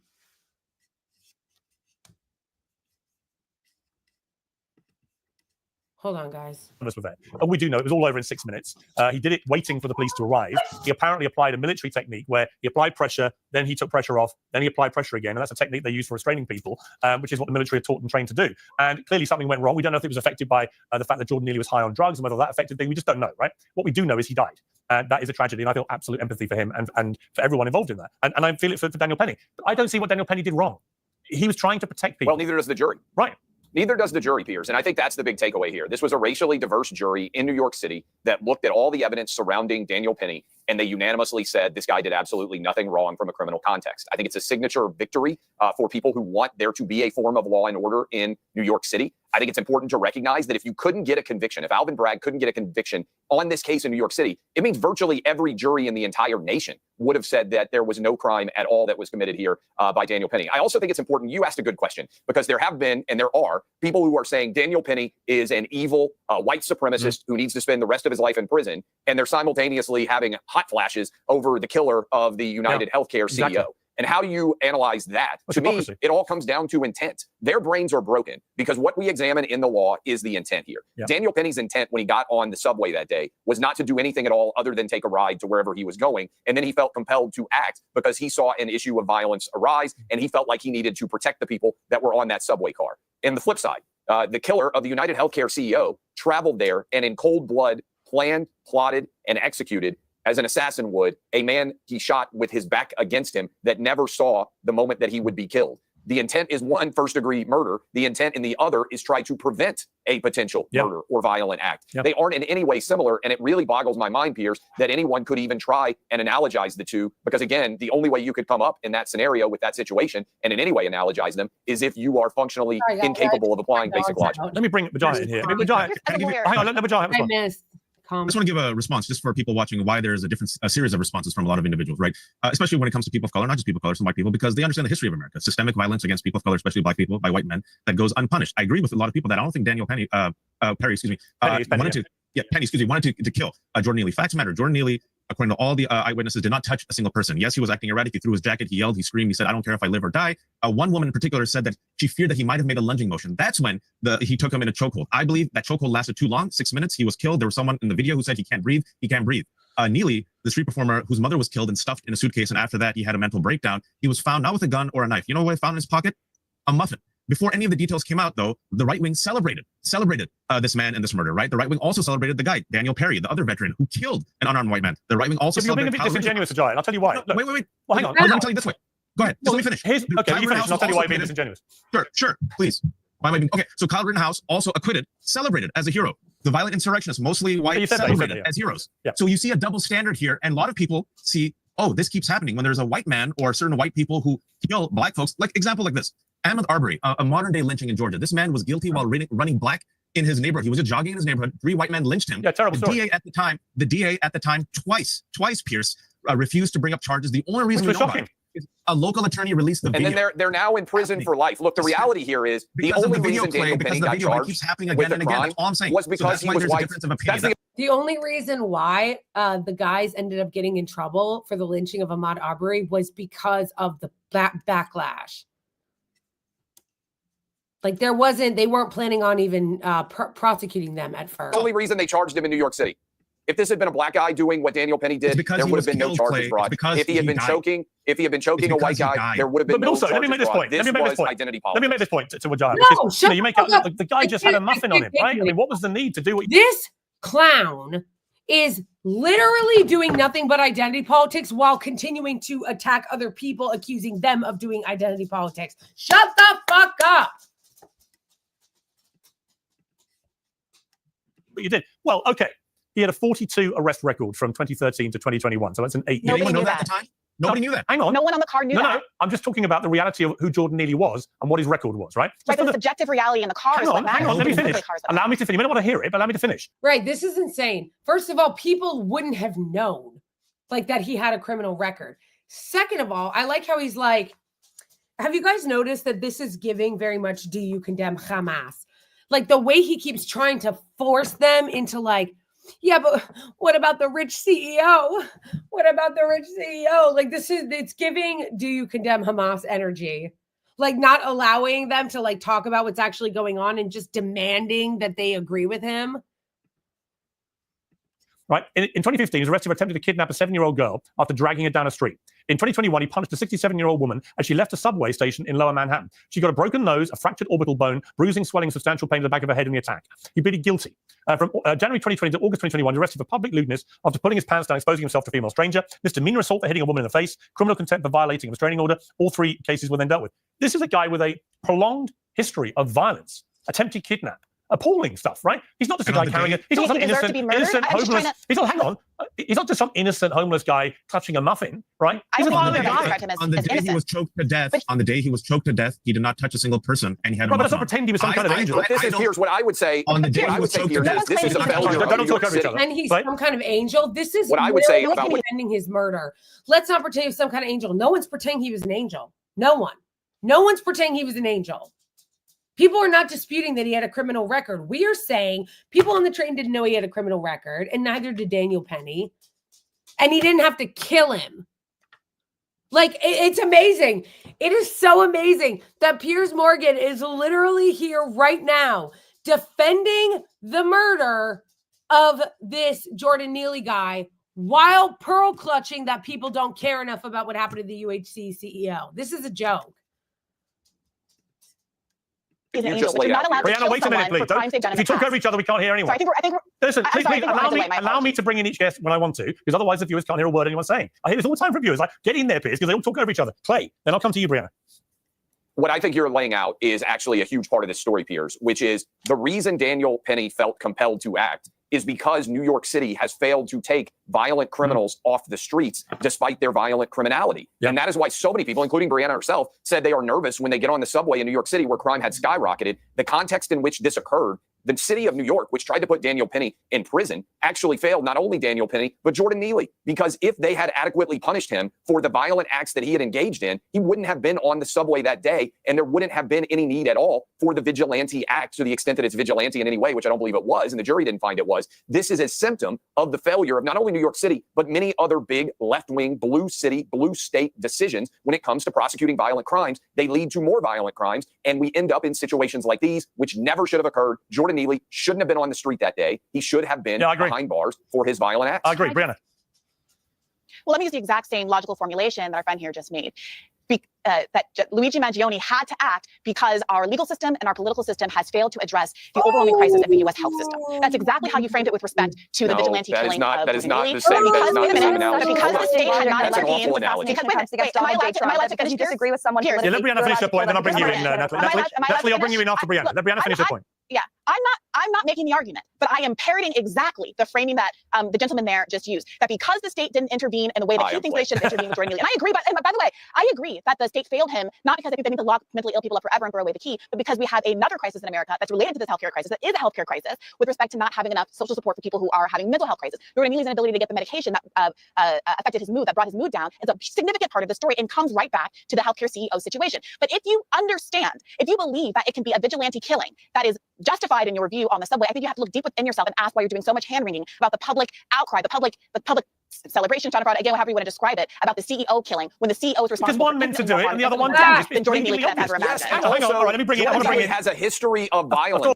No, she's absolutely right. She's absolutely right. She is. This is what I mean. She's very good at this. That was a great point. So it's all, oh, well, it was okay that Daniel Penny did this because the system in New York failed. But then when it comes to the United Healthcare CEO and people not caring about that, it's all the same thing as the system failed. The system is failing. It's amazing. It's truly amazing. That was a very good, I'll end it there because that was pretty much the last like interesting part or thing that quoting there. But that was very good. That was very good. Wow, they're such hacks. They're such hacks. Yeah, they really do want to make it about the culture wars. They are desperate to make this about a culture war shit and identity politics, as Clay Travis was trying to do, and not talk about healthcare. They do not. First of all, owned. Breonna Joy Gray crushed their asses. Yeah, that wasn't even close. She owned them with facts and logic. Destroyed. Breonna Joy Gray destroys bootlicking Zionist lackey, Clay Travis or whatever the fuck his name is. Yeah, honestly, it was like, I know. It wasn't even close.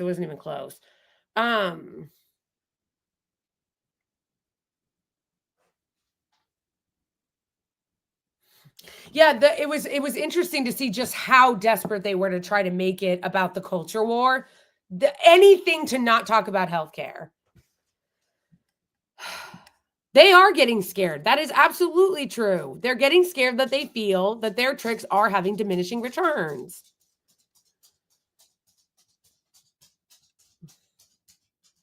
Yeah, exactly. It's the same logic, which is why it was very, I think, appropriate and smart to bring that up, that Brianna brought that up. Because, yeah, you could literally say the same thing about Luigi.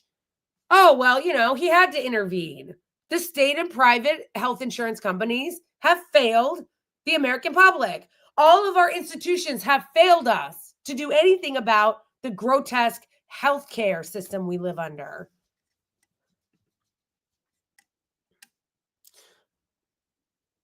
Oh, yeah, of course. They will always do anything to not talk about class. They do not want to talk about class. No. They never want to talk about class. In fact, they use identity politics and culture war bullshit to make it so that they never have to talk about class. And I know some people will say like, oh, well, that's being a class reductionist. Like, no, actually, it's not. I would never say that intersectionality doesn't matter, that race doesn't matter, that identity doesn't matter. Of course they do.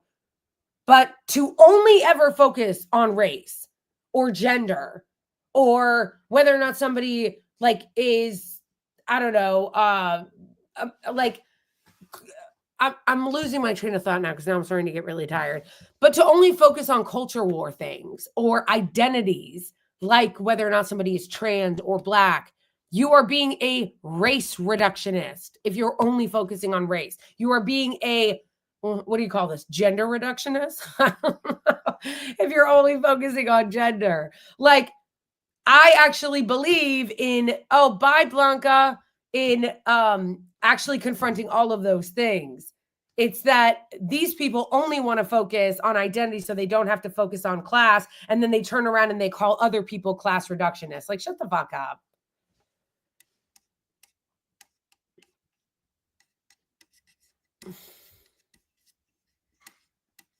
All right, you guys, I've been on for over 3 hours. First of all, I want to give a special shout out to the incredible people who gave me incredibly generous super chats in this stream. I especially appreciate it because they were just the handful of the ones that I got, and they were really great. And I'm really, really grateful for that. So to Gangrene Thumb and shout out to Gangrene Thumb for the incredible generosity during the stream. Shout out to Betty Julius for the incredible generosity in this stream. And where's the other one? There was another one.